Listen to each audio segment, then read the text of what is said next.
একটা পর্যায়ে ঘর ভাড়া চলে আসছে সামনে, তো আমি খুব চিন্তায় পড়ে গেছি ঘর ভাড়া কোথা দিয়ে দিব না দিব, মাথা নষ্ট পুরা।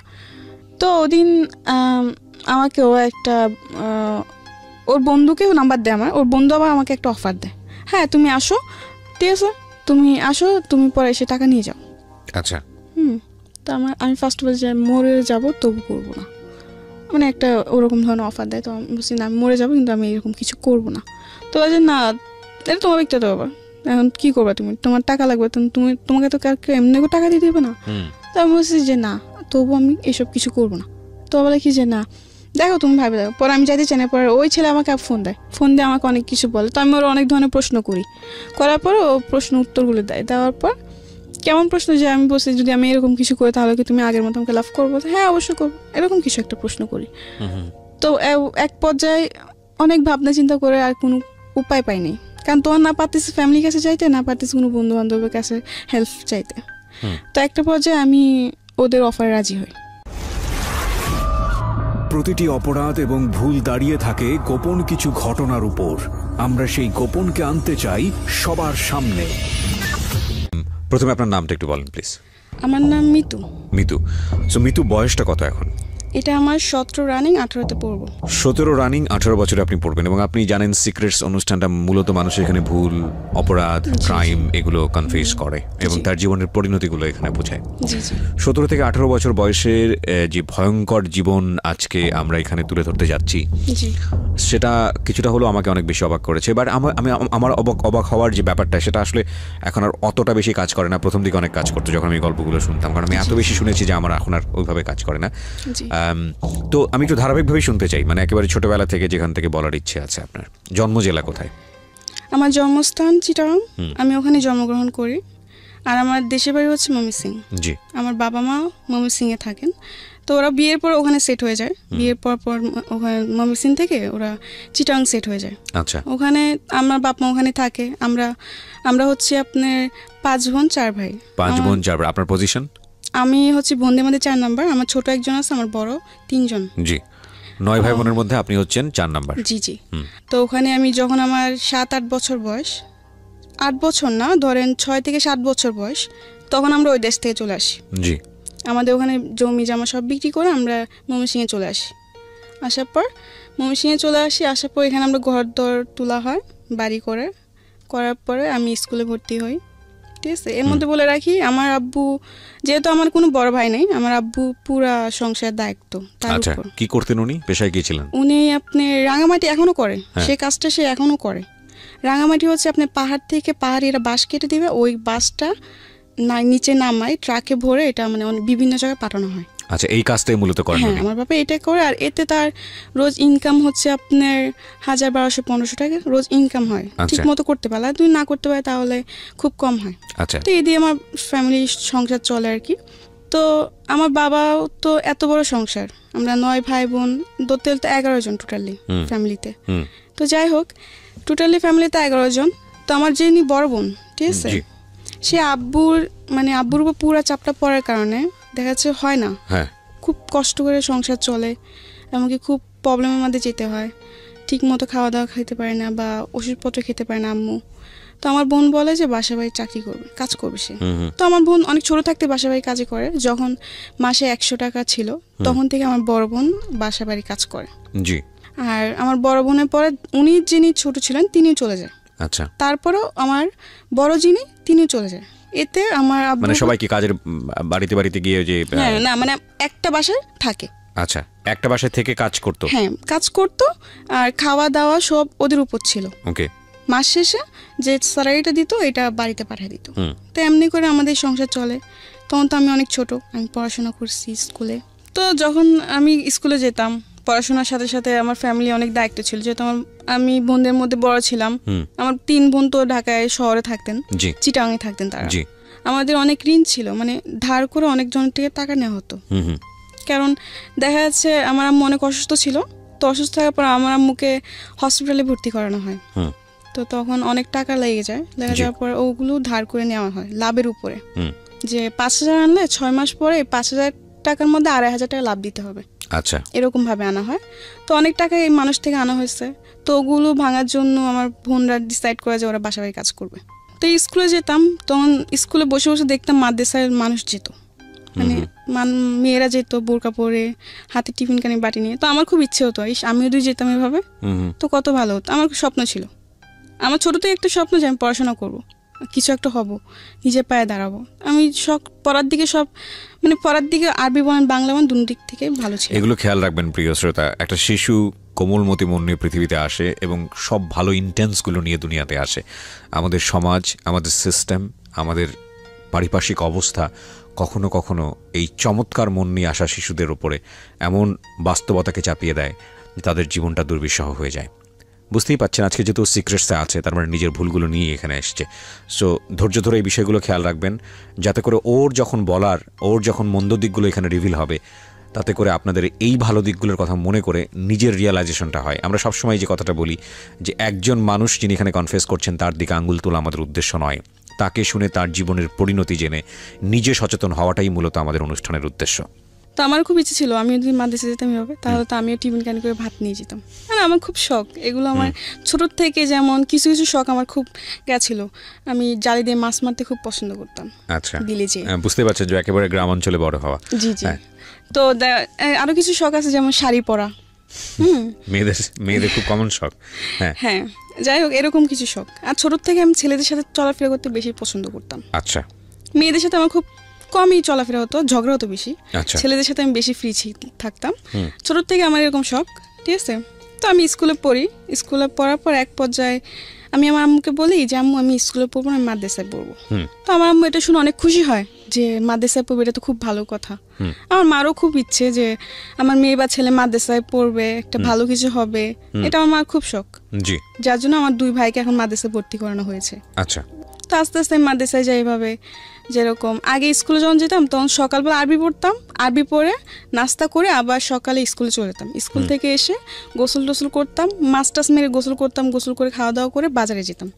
বাজার টাজার করে আনতাম, যেহেতু আমার আব্বু দেশে থাকতো না। আমার আব্বু মাসে 2-3 মাসে একবার আসতেন এরকম ভাবে, আর টাকা পাঠিয়ে দিত। আচ্ছা। আমার বোনরাও টাকা পাঠিয়ে দিত, আর ফোনে কথা হতো। তো এমনি করে সব দায়িত্ব আমার দেখতে হতো, যেমন সবকিছু মাছ মারা থেকে শুরু করে লাকড়ি আনা, তারপর বাজার টাজার সম্পূর্ণ সবকিছু আমি করতাম। ভিলে যাওয়া, মরিচ তোলা, যেটা মানে গ্রামে যাওয়ার মানুষ যারা করে আর কি, ঠিক আছে। তো একটা পর্যায়ে আমার আব্বু অসুস্থ হয়ে পড়ে, আমার 2 বড় বোনের বিয়ে হয়ে যায়। আচ্ছা। 2 বড় বোনের বিয়ে হয়ে যাওয়ার পরে আমার বড়জন একজন থাকে, ঠিক আছে, একজন বাসায়। তখন তো খুব আপনি অল্প টাকা হতো, এখন যেরকম একটা বাসায় কাজ করলো 7,000-8,000 টাকা বেতন দেয়, কিন্তু তখন তো আর এটা ছিল না।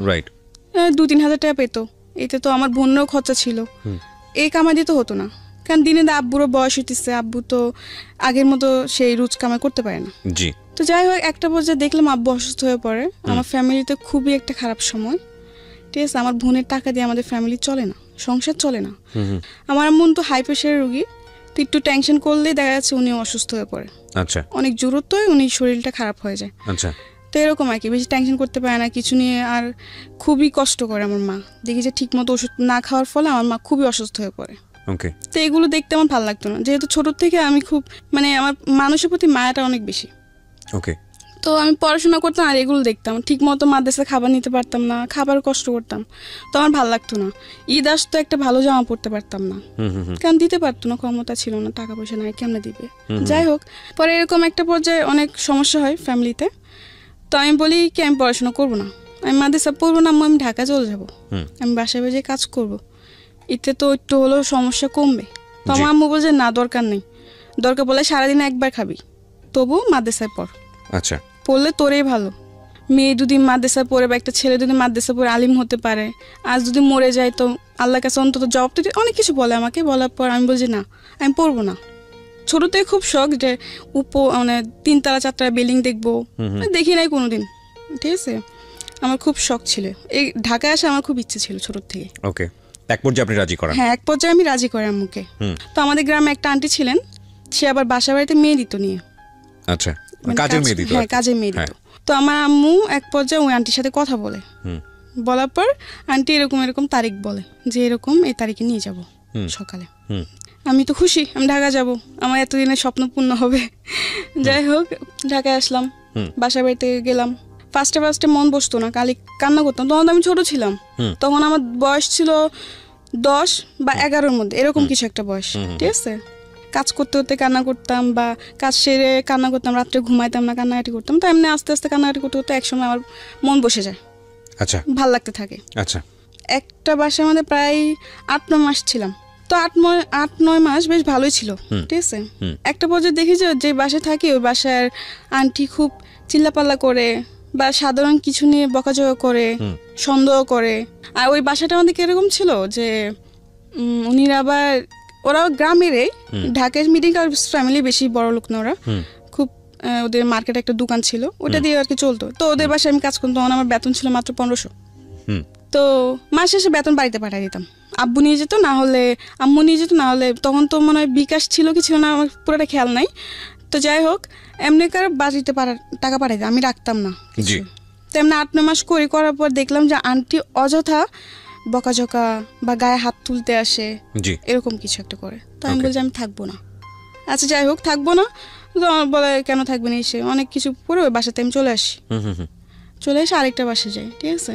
ওই বাসাটা বেশ ভালোই ছিল, কারণ সবথেকে ভালো ছিল কি জানেন, আমি বললাম যে ছোট থেকে আমি ছেলেদের সাথে চলতে বেশি পছন্দ করতাম, ঠিক আছে। তো ওই বাসায় যে বাসায় গেছি নেক্সট টাইম, ওই বাসার মধ্যে আমার সমান 2টা মেয়ে ছিল, আরেকটা ছেলে ছিল। তারা মানে আন্টির 3জন সন্তান বাচ্চা ছিল, ঠিক আছে। 2টা মেয়ে, একটা ছেলে। ছেলেটা ছোট, মেয়েগুলো আমার সমান। তো ওদের সাথে খেলাধুলা করতাম কাজ সেরে, আর আমাকে খুব আদর করতো। আর ওখানে একটা ছেলে ছিল, ছেলেটার নাম বলতে চাচ্ছি না, বাট বাড়িওয়ালার ছেলে, কিন্তু কোনোদিন আমাকে ওরকম নজরে দেখে নাই, কাজের মেয়ের নজরে দেখে নাই। ভাবতো যে আমিও ওদের একটা ফ্যামিলি মেম্বার, ফ্যামিলির মতো দেখতো। যাই হোক, তো ওদের সাথে খুব ভালো সময় কাটে। আস্তে আস্তে ওখানে বেশ অনেক দিনই ছিলাম, ঠিক আছে। তো একটা পর্যায়ে ওই বাড়ির যে মানে আঙ্কেল, আমি উনিকে আবার আঙ্কেল আন্টি বলতাম, ঠিক আছে। আঙ্কেল একটা পর্যায়ে দেখি কি যে কিরকম জানি একটু অদ্ভুত টাইপের ব্যবহার করতে থাকে। আপনার বয়স তখন কত? তখন আমার বয়স 10 থেকে 11। 10 থেকে 11, ওকে। তো এত কিছু বুঝতাম না তখন। আমি দেখলাম কয়েকদিন যাওয়ার পর, কয়েকদিন কিছু না, সবকিছু একদম ঠিক, আমি অনেক হ্যাপি, সবার সাথে খুবই মিলেমিশে চলছে, মিলেমিশে চলছি, খাওয়ার সময় খাইতেছি, আবার টিভি দেখার সময় মানে খুবই, মানে আমি মনে করতাম কি যে সময়টা আমি আমার গ্রামে পার করতে পারি নাই এত হাসি মজা করে, এটা আমি এখানে করতেছি। যাই হোক, একটা পর্যায়ে দেখি যে আঙ্কেল একটু অন্য টাইপের হয়ে গেছে। এরকম যে মানে রাত্রে দেখি রুমের পাশে এসে দাঁড়ায় থাকা, বা রাত্রে ঘুমানোর পরে আর কি, ঠিক আছে। তো আমার একটা অভ্যেস কিছু ছিল, আমি টিভি দেখতাম, আচ্ছা, অনেক রাত্রি পর্যন্ত টিভি দেখতাম, 2টা-3টা পর্যন্ত আমি টিভি দেখতাম। তো আমি সব কাজকর্ম ছেড়ে আড্ডা মেরে শেষ হওয়া যাওয়ার পরে খাওয়া দাওয়া সেরে ওরা ঘুমায় পড়তো। তো ওরা তো ওদের বেডরুমে যে ঘুমায় পড়তো, তা আমি ড্রয়িং রুমে বসে টিভি দেখতাম। আচ্ছা, রাতে 2টা-3টার মতো টিভি দেখতাম। তো একটা পর্যায়ে দেখি যে ওই ঘরে আঙ্কেল রাত্রে হঠাৎ করে এসে ডাক দেওয়া, বা আমাকে বলতো যে পানি নিয়ে আসো, এটা সেটা। তো আমি নিয়ে যেতাম। কিন্তু একটা পর্যায়ে দেখি যখনই আমাকে বলতো পানি নিয়ে যাও, তখন যখন আমি ওকে পানিটা দিতে যাব, তখন আমার গ্লাসটা না আমার হাতটা ধরতো। মানে এরকম ভাবে অনেক কিছু অড জিনিস আপনি খেয়াল করলেন, এবং যেটা আপনার কাছে খুব অস্বস্তিকর মনে হচ্ছে। Something beyond entertainment. ওয়েলকাম। তারপর কি হলো? যাই হোক, আমি দেখতেছি এরকম কিছু একটা, মানে পরে আমি আর কারোর সাথে এটা শেয়ার করি না, কারোর সাথে না। তো এটা আস্তে আস্তে বাড়তে থাকে, দিন দিন বাড়তে থাকে। মানে উনি এক্স্যাক্টলি উনি ছিলেন হচ্ছে বাড়িওয়ালা। আচ্ছা। তো আমি মনে মনে ভাবলাম যদি বলি তো হয়তো সবাই আমাকে দোষারোপ করবে, মিথ্যা বলতিছো, এরকম কিছু না, কারণ তারও তো 2টা মেয়ে আছে। আচ্ছা, ঠিক আছে। পরে কিছু বলি নাই। পরে আমার বড় বোন ছিলেন, আবার আমি যেখানে থাকতাম ওখান থেকে কিছুটা দূরে আমার বড় বোনের বাসা, ওখানে সে কাজ করতো। তো আমি আমার বড় বোনকে বলি আমি থাকবো না এই বাসায়। কিন্তু আমার আরেকদিকে মায়া ছিল ওই ছেলেটার প্রতি, কারণ ওদের সাথে আমি এত ভালো সময় কাটাইছি, আমি চলে যাই, ওদেরকে খুব মিস করবো, আমি যেতে চাইছি, কিন্তু না যেয়ে আমি পারতেছি না, আমার এগুলো ভালো লাগছে না। তো আমার বোনকে বলে আমি থাকবো না, আমি চলে যাবো। তো আমার বোন বলল কেন, এতদিন বললে এত ভালো ভালো, এখন তুই চলে যাবে, কারণ কি? আমি বলছি না আমার ভালো লাগে না, আমি থাকবো না, আমি চলে যাবো। এরকম বলার পর আমার বোন অনেক কারাগারি করে। এই 2 দিন পর বাসা চেঞ্জ করে, এটা কি ভালো? কিন্তু আমি কেন বাসা চেঞ্জ করি এটা তো ওরা জানে না, আমি তো ওদের সাথে শেয়ার করি না জিনিসটা।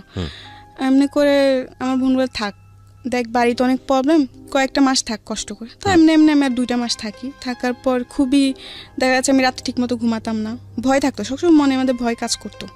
কারণ এই জিনিসগুলোর সাথে তো আমি আগে কোনোদিন মানে ভাবি না যে এরকম কিছু একটা, মানে অনেক কিছু মানে গ্রামের টাইপে ছিলাম, এত বুঝ জ্ঞান বা এত ইন ডিটেল ইন ডেপথ জানা ছিল না। না জানা ছিল না।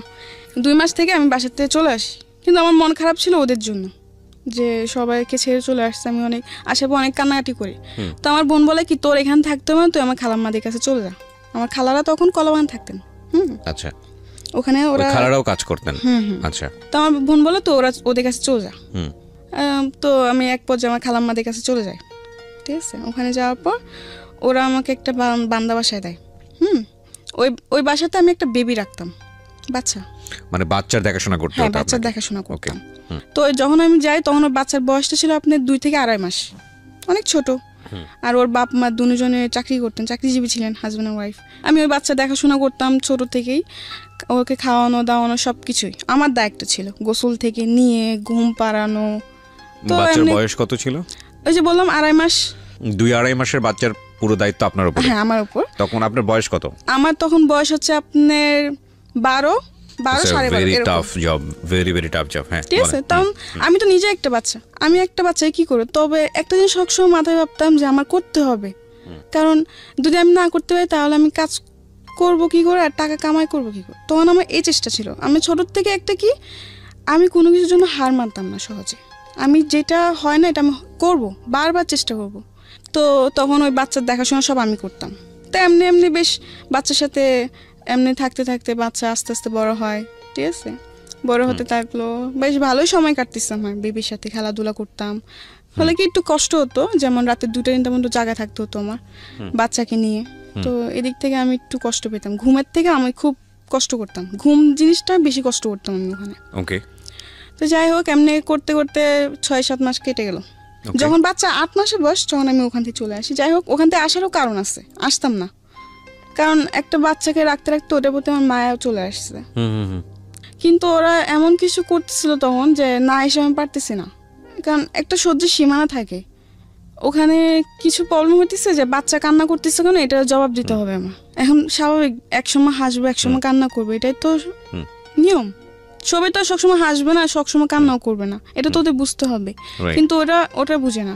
ওরা খাবার দিল, খাবারটা পুরোপুরি খায় না। সবসময় কি একটা মানুষ কি সবসময় খাবার শেষ করে উঠতে পারে? এটা বুঝবে না। বলে কি তুই বাচ্চাকে ঠিক মতো খাবার দাবার করাস না, এই করাস না, সেই করাস না, অনেক কিছু। মানে এগুলো নিয়ে আমার সাথে অনেক খারাপ ব্যবহার করতে থাকে, অনেক রাফ ব্যবহার করে আমার সাথে। তো এগুলো আমার ভালো লাগে না। তখন তো আমি বেশ একটু হলো বড় ছিলাম, তো আমার এগুলো অনেক খারাপ লাগতো যে গরিব হয়েছি বলে এত অবহেলা, আমার এগুলো ভালো লাগতো না। পরে আমি কি করি, কিছু বলি না। তো একদিন বাচ্চাকে গোসল করাতে নিচ্ছে। গোসল করা নেওয়ার পরে আমি একটা জিনিস ভুলে আনি নাই। গোসল করাতে নিতে হলে শ্যাম্পু, সাবান, তয়লা, অনেক কিছু, গোসলের যা যা আয়োজন সবকিছু আমার তৈরি করতে হতো। তো ওদিন আমি একটা জিনিস ভুলে আনতে মন নেই, ঠিক আছে। ওইটার জন্য ওই আপু আমার গায়ে হাত তুলতে আসে, আমাকে মারতে আসে। আচ্ছা, মারে নাই, ওর মা ধরে ফেলে, কিন্তু ওদিন আমার গায়ে এমনভাবে নখ দিয়ে ধরে যে আমার পুরো নখের খামচি লেগে রক্ত বের হচ্ছে আমার হাতের থেকে। আচ্ছা, যাই হোক, পরে আমি কান্নাকাটি করি। তখন আমার খালাম্মাকে ফোন দিই, আমি থাকবো না। কেন থাকবি না? যে আমাকে মারতে আসছে। কেন মারতে আসছে? এই কারণ। তো আমি বলছি হয় এরকম মাঝে মধ্যে, থাক, এগুলো হয়। আমি বলছি না, আমি থাকবো না। এগুলো হয় মানে আমি এতদিন ধরে থাকি, এখন একটা ভুল হয়েছে দেখে ও আমাকে মারতে আসবে, এটা কোনো কথা? আমি রেগে যাই। তো আমার খালাম্মা বলছে আচ্ছা ঠিক আছে, যা, থাকবি না তো থাকার দরকার নেই। এখানে একটা বিষয় একটু ইন্টারাপ্ট না করলেই নয়, হয়তো অনেকে মন খারাপ করবেন আমার ইন্টারাপশন দেখে, কারণ গল্পের কন্টিনিউটি নষ্ট হয়। তারপর বিনীতভাবে বলছি, because this is very important. ছোট বাচ্চা যেসব কাজের লোক যারা টেক কেয়ার করে, তাদের কিন্তু শুধু ছোট বাচ্চার হ্যাসেলটা নিতে হয় না, আরেকটা ভয়াবহ রকমের হ্যাসেল আছে, সেটা হচ্ছে এই মায়ের হ্যাসেল। এই কারণে বলছি যে মা যদি প্রথম সন্তান হয়ে থাকে, খুব কনসার্ন থাকে তার ওপর, বাচ্চাটার ওপরে, এক।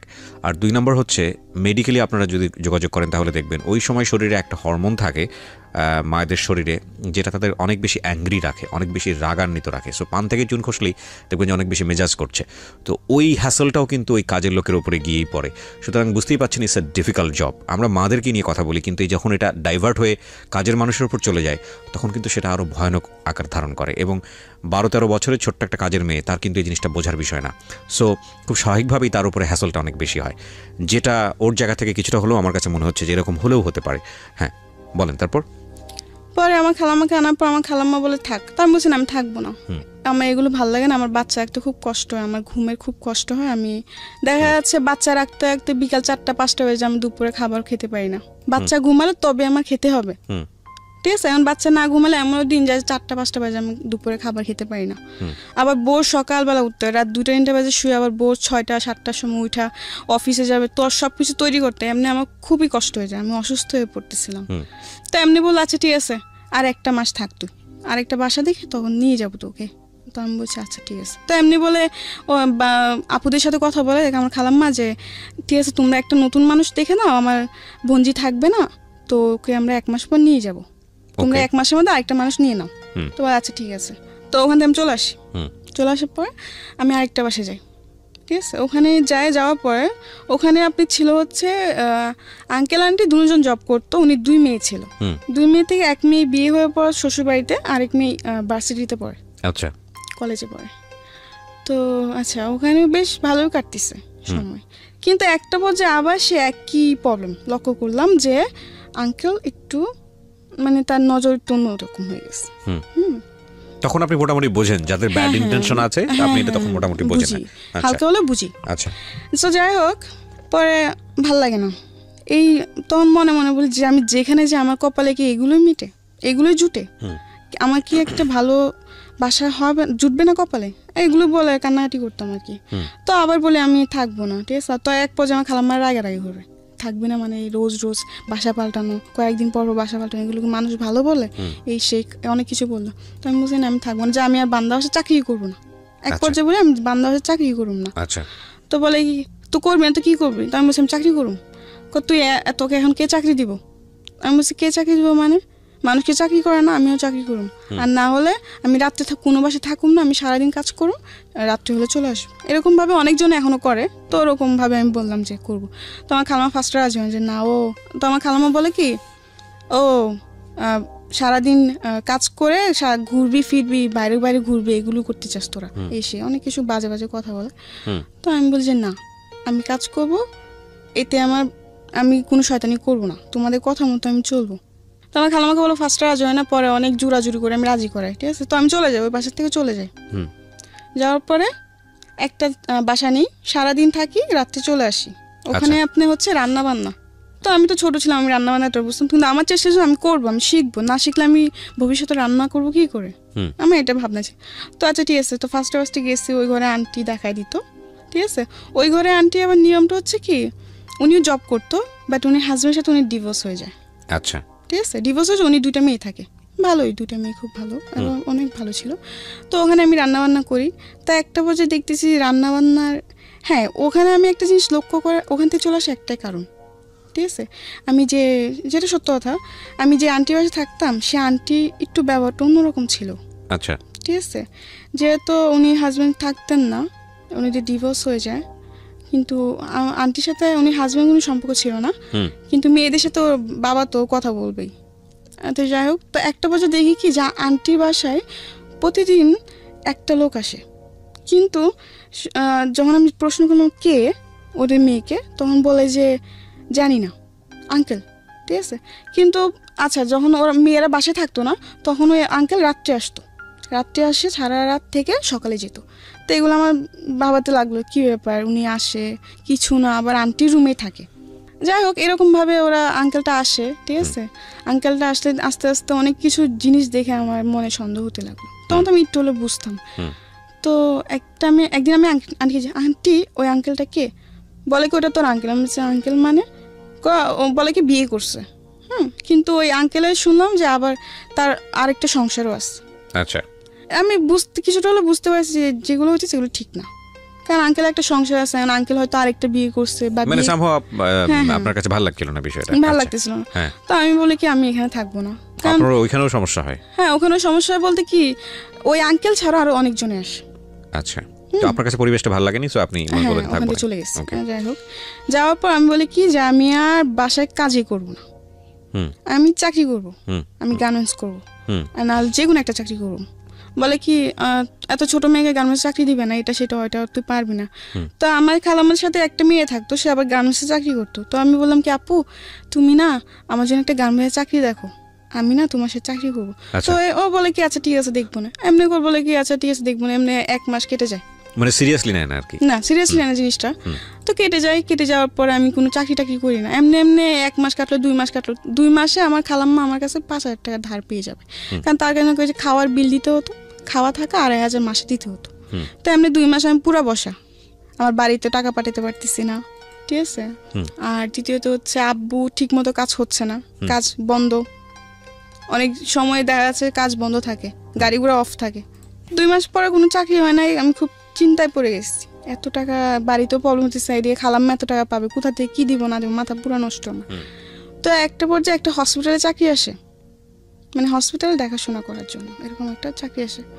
তো আচ্ছা আমি কাগজপত্র জমা দিই, আমার জমা নিয়ন্ত্রণ কার্ড ওখানে জমা দিই, আমি তো খুশি যাই হোক একটা তো কাজ পাইছি। তখন ওখানে স্যালারি ধরছে আপনি 10,000, আমি তো আরও খুশি, যাই হোক 10,000 টাকা স্যালারি পর মাসে 5,000 টাকা বাড়িতে পাঠিয়ে দিব, আর 5,000 টাকা আমার নিজের জন্য রাখবো, আমি বেশ ভালোই। তো ঠিক আছে, ওখানে জবটা নিশ্চয় হয়েছে 8 ঘন্টা করে ডিউটি। আচ্ছা। তো আমি যেখানে থাকতাম ওখানে 3-4 জন নিচ্ছে এই একই কাজ, তো আমরা একই সাথে যেতাম, একই সাথে এমনি 1 মাস করে ওই জবটা, ঠিক আছে।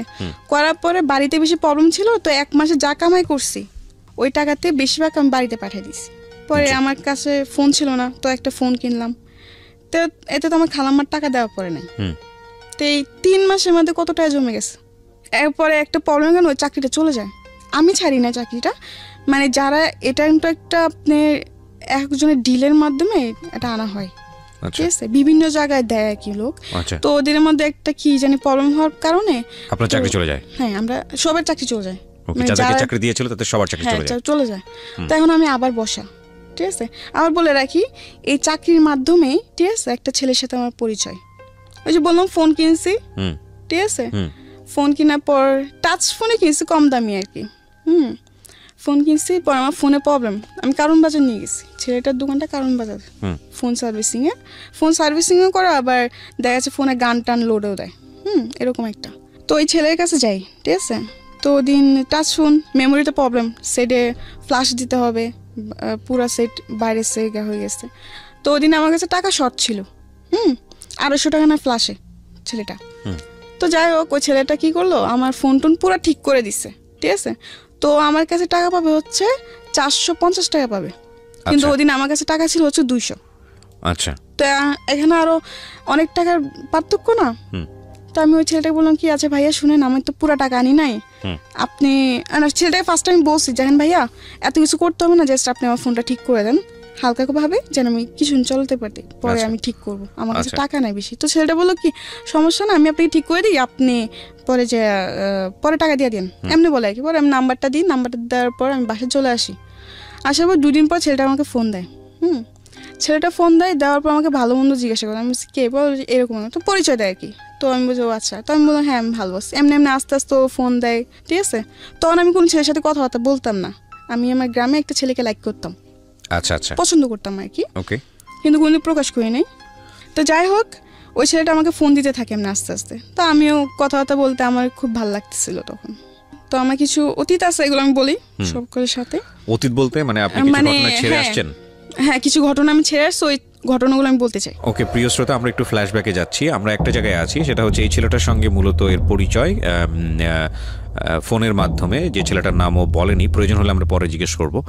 এই ঘটনার আগে কিছু ঘটনা আছে ওর জীবন ইম্পর্টেন্ট, যেটা আপনাদের জানা প্রয়োজন, সেই ঘটনায় আমরা আপনাদেরকে নিয়ে যেতে চাই। Something beyond entertainment, welcome. তারপর কি হলো? আচ্ছা, তো এমনি তো আমি ঢাকা শহরে বাসা বাড়ি কাজ করতাম, ঠিক আছে। তো একটা পর্যায়ে আমি এর মধ্যে কিছুটা সময় আমি দেশে ছিলাম, 5-6 মাসের মধ্যে, মানে 5-6 মাসের মধ্যে আমার দেশের যে থাকা ঘটনাগুলো সেগুলো বলবো। মানে এতটা আমার ফ্যামিলির থেকে আমি কেন দূরে চলে আসা, এই ঘটনাগুলো আমি বলতে চাইতেছি, ঠিক আছে। মানে যাই হোক, পরে এরকম হওয়ার পর আমি দেশে চলে যাই, ঠিক আছে।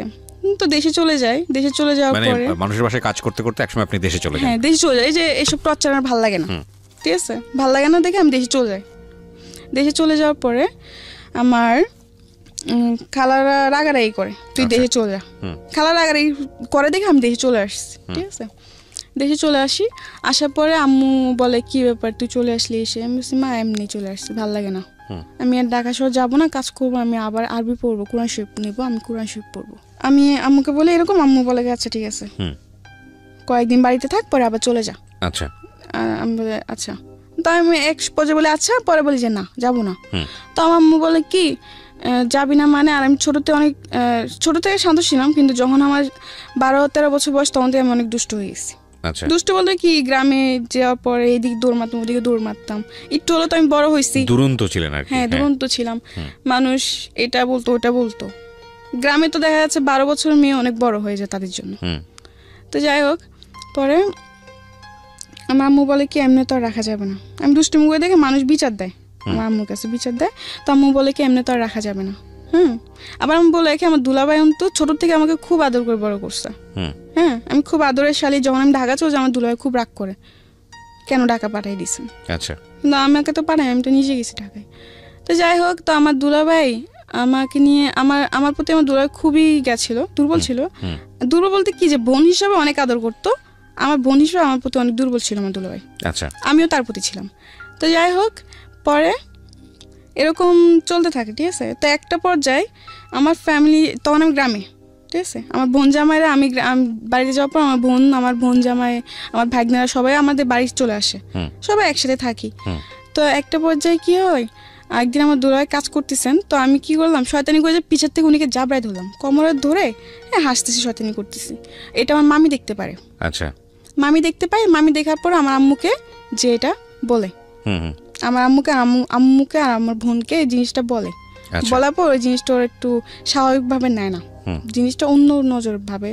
মামি অন্যভাবে বলে, অন্যভাবে নেয়, এটা স্বাভাবিক, বুঝছেন। তো বলার পরে এগুলো নিয়ে আস্তে আস্তে দেখি আমার বোন জামা আর আমার বোন ঝগড়া করতে শুরু করে। মানে সবাই এটা ডাউট যে আমার বোন জামার সাথে আমার কোনো সম্পর্ক আছে, ওকে, কোনো খারাপ সম্পর্ক আছে বা এরকম কিছু, কিন্তু আসলে তো তা না। যাই হোক, এরকম করতে করতে এক পর্যায়ে আমার বোন আর বোন জামার মধ্যে খুবই প্রবলেম ক্রিয়েট হয়, ঠিক আছে, খুবই ঝগড়াঝাটি, কি একটা জানি অবস্থা বলার বাইরে। তো আমার বাপ মা এগুলো দেখে বলে কি আমাকে বিয়ে দিয়ে দিবে। বিয়ের এই 12-13 বছর বয়সে, হ্যাঁ 12-13 বছর বয়সে আমাকে তারা বিয়ে দিয়ে দিবে। তো আমার বোন জামাই বলে যে না, এই বয়সে ওকে কেন বিয়ে দিবেন, ওর বড়জন বাকি, মানুষ তো খারাপ বলবে যে ছোটটা বিয়ে হয়েছে বড়টা বিয়ে হয় না, তার মানে ছোটটা নিশ্চয় কোনো প্রবলেম আছে। তো আমার বোন জামাই ফার্স্টে রাজি হয় না। আমার মা বলে কি যে না, বিয়ে দিব, কারণ ওদের সন্দেহ যে আমাকে যদি বিয়ে না দেয় তাহলে হয়তো আমি আমার বোন জামাইয়ের সাথে ভেগে যাবো। আচ্ছা, আমার বোন জামাইয়ের সাথে আমরা বিয়ে করে ফেলবো, এরকম একটা কিছু, এটা আমার বোনের জীবনটা নষ্ট হয়ে যাবে। তো যাই হোক, তো অনেক চাপের মধ্যেই, ঠিক আছে, আমার এই বিয়ে করতে হয়। আমার পরে একটা বিয়ের কথা আসে, ওই ঝগড়াঝাটির মধ্যে একটা বিয়ের প্রস্তাব আসে আমার জন্য। আচ্ছা, আমার মামা দেখে বলে রাখে, তো আমার মামা বিয়ের প্রস্তাবটা নিয়ে আসে, ঠিক আছে। কিন্তু যার সাথে আমার বিয়ের প্রস্তাবটা আনা হয় সে আমার থেকে অনেক বড়, আমার থেকে অনেক বয়স বেশি, তার হয়তো আমার 2 জন্মে বড় হবে, অনেক বয়স। তো যাই হোক, সবাই দেখে শুনে কথাবার্তা বলে তারা রাজি। তো আমাকে দেখায়, ওদের পছন্দ হয়, তো ওরাও রাজি, আমার ফ্যামিলিরাও রাজি, বাট আমি রাজি ছিলাম না। কিন্তু আমি তখন না বলেও পারতেছি না, যদি আমি এখন এই বিয়ে না করি হয়তো আমার বোনের জীবনটা নষ্ট হয়ে যাবে, 2টা বাচ্চা আছে, ওদের জীবনটা নষ্ট হয়ে যাবে। তখন আমার মাথায় খালি কি করব না করবো বুঝে কুল পাই নাই, ঠিক আছে। তো আমার বোন জামাই বলে কি এই বিয়ে হবে না, আমার মা বলে কি এই বিয়ে হবে। দুজনের মধ্যে এগুলো নিয়ে অনেক ঝগড়াঝাটি, দ্বন্দ্ব তৈরি হয়। হ্যাঁ, দ্বন্দ্ব তৈরি হয় যে এই বিয়ে হবে, এই তো অনেক ঝগড়াঝাটি হয়, ঠিক আছে। তো আমাকে আমার মামার তো বোন একটা বলে কি, দেখ তোর জামাই বুড়া, এই সেই অনেক কিছু বলে। তো আমার আম্মু এসে বলে কি একদম চুপ। আমার মামার তো বোনটাকে বলে যে একদম চুপ থাকো, কি ছেলেরা কি বুড়া হয়, ছেলেরা কি কোনোদিন বুড়া হয়, এগুলো বলে, গ্রামে এখনো বলে এগুলো, এই ছেলেরা বয়স হলে কি বুড়া হয়ে যায়, এটা ওইটা সেটা অনেক কিছু বলে, ঠিক আছে। তো ওদিন আমার কিছু, তো আচ্ছা যাই হোক, ওই দিন কথাবার্তা ফাইনাল, এই বিয়ে পুরো ঠিক আছে।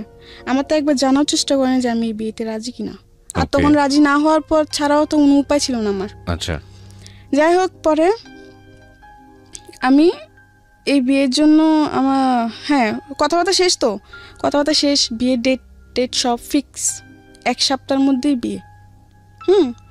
এর মধ্যে আমার ওরা চলে যাওয়ার পরের দিন আমার বোন জামাই বলে কি বিয়ে হবে না, আর যদি জামাই আসে তো জামাইকে রাস্তা থেকে পা ভেঙে আবার বাড়িতে ফিরাই দিব। আপনার বোন জামাই? হ্যাঁ, আমার বোন জামাই বলে।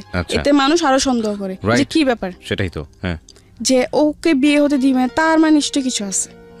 তো আমি আমার বোন জামাকে বলি থাক দুলা ভাই, আপনি কিছু করতে হবে না, আমি এই বিয়েতে খুশি। আমার বোন জামাকে ডেকে নিয়ে বলে, মটটট খেয়ে এসে ডেকে নিয়ে আমাকে বলে কি তুই কি এই বিয়েতে রাজি, তুই এই বিয়েতে খুশি? আমি বলছি হ্যাঁ আমি অনেক খুশি, আপনি এসব নিয়ে আর গ্যাঞ্জাম করেন না, থাক, আমি চাই না কোনো গ্যাঞ্জাম হোক। তো এগুলো বলার পর অনেক কিছু বলে, আমার বাপ মা বলে তুই ভাইবা চিন্তা বল তুই তো খুশি? আমি বলছি হ্যাঁ আমি খুশি, কারণ তখন এছাড়া আমার উপায় ছিল না, ঠিক আছে, এছাড়া আমার কোনো উপায় ছিল না। ওকে, আমার বোনের সংসার বাঁচানোর জন্য এখন আমার এমন 10টা বিয়ে করতে আমার তখন করতে হবে, কিছু উপায় ছিল না, কারণ আমি তখন ছোট থেকে বললাম যে আমার বোনের সংসার ভেঙে যাচ্ছে। হ্যাঁ, ওকে, এই বিয়ে না করলে আমার বোনের সংসার ভেঙে যাবে, আবার এটা করলেও ভেঙে যাবে, কিন্তু আমার বাবা মা এক কথা এই বিয়ে হবে আর আমার বোন জামাই এক কথা হবে না, মানে দুজনের মধ্যে এগুলো নিয়ে অনেক। ঠিক আছে, তারপর কি হলো? যাই হোক, পরে এই বিয়ে হয়, ঠিক আছে, কিন্তু আমার বিয়েতে কাবিন না হওয়ার কারণ হচ্ছে যে আমার বয়স হয়নি, কাবিন দেওয়ার মতো বয়স হয়নি, 18 বছর না হলে কাবিন হবে না। তো এমনি 2 দিন থাকে, 2 দিন থাকার পরে এখন মানুষ বলে কি যে আমার বাপ মা বলতেছে যদি এখন জামাই ফিরাই দেওয়া হয় তো মানুষ তো খারাপ বলবে, জিনিসটা মানুষ তো খারাপ বলবে যে বিয়ে ভেঙে যে তোমার মেয়ে একটা বদনাম, ওই ওদিক থেকেও বদনাম হয়ে যাবে। তো যাই হোক, কাবিন ছাড়াই বিয়ে হয়। তো ওরা বলে কি যে ঠিক আছে, যত মধ্যে মেয়ের 18 বছর পূর্ণ না হবে তো তুমি বন্ধ কাবিন হবে না, 18 বছর পূর্ণ আমরা কাবিন দিব। তো এমনি করে সবার কথার উপর বিয়েটা হয়। কত বছর বয়সে বিয়ে হলো এটা? আপনি তখন আমি 13তে পড়তেছেন এই অবস্থায়? মানে 13 শেষের দিকে, মানে 14 এরকম কিছু একটা। ওকে, বুঝতেই পারছেন ওর বয়স 17 পার হয়েছে, 18 পড়েনি এখন পর্যন্ত। ওর জীবনের অনেক ঘটনা এখনো বাকি আমরা শুনবো, এবং এই বয়সে ওর বিয়ে হয়েছে। তো আমার বিয়ে হয়ে যায়, বিয়ে হয়ে যাওয়ার পর আমি শ্বশুরবাড়িতে যাই, ঠিক আছে। আবার বলে রাখি আমার হাজব্যান্ডের অন্ত 6 ভাই 1 বোন, বোন মারা যায়, ওরা 6 ভাই থাকে, ঠিক আছে। তো 6 ভাইয়ের মধ্যে 2 নাম্বার ছিল, সবার বড় আমি ছিলাম। হ্যাঁ, বয়স হয়তো ছোট হতে পারি, হমদে তো সবার বড় ছিলাম, সবাই ভাবি বলতো আমাকে, কিন্তু তখন তো আমি কিছুই বুঝতাম না, গ্রামে কোনো কাজ কমে পারতাম না। আচ্ছা, রান্না বান্না কিছুই, রান্না তো আমি পারতাম, কিন্তু ওটা তো লাকড়ি চুলা তো রান্না করা অনেক সহজ না, কঠিন, আগুন লেগে যাওয়ার ভয়।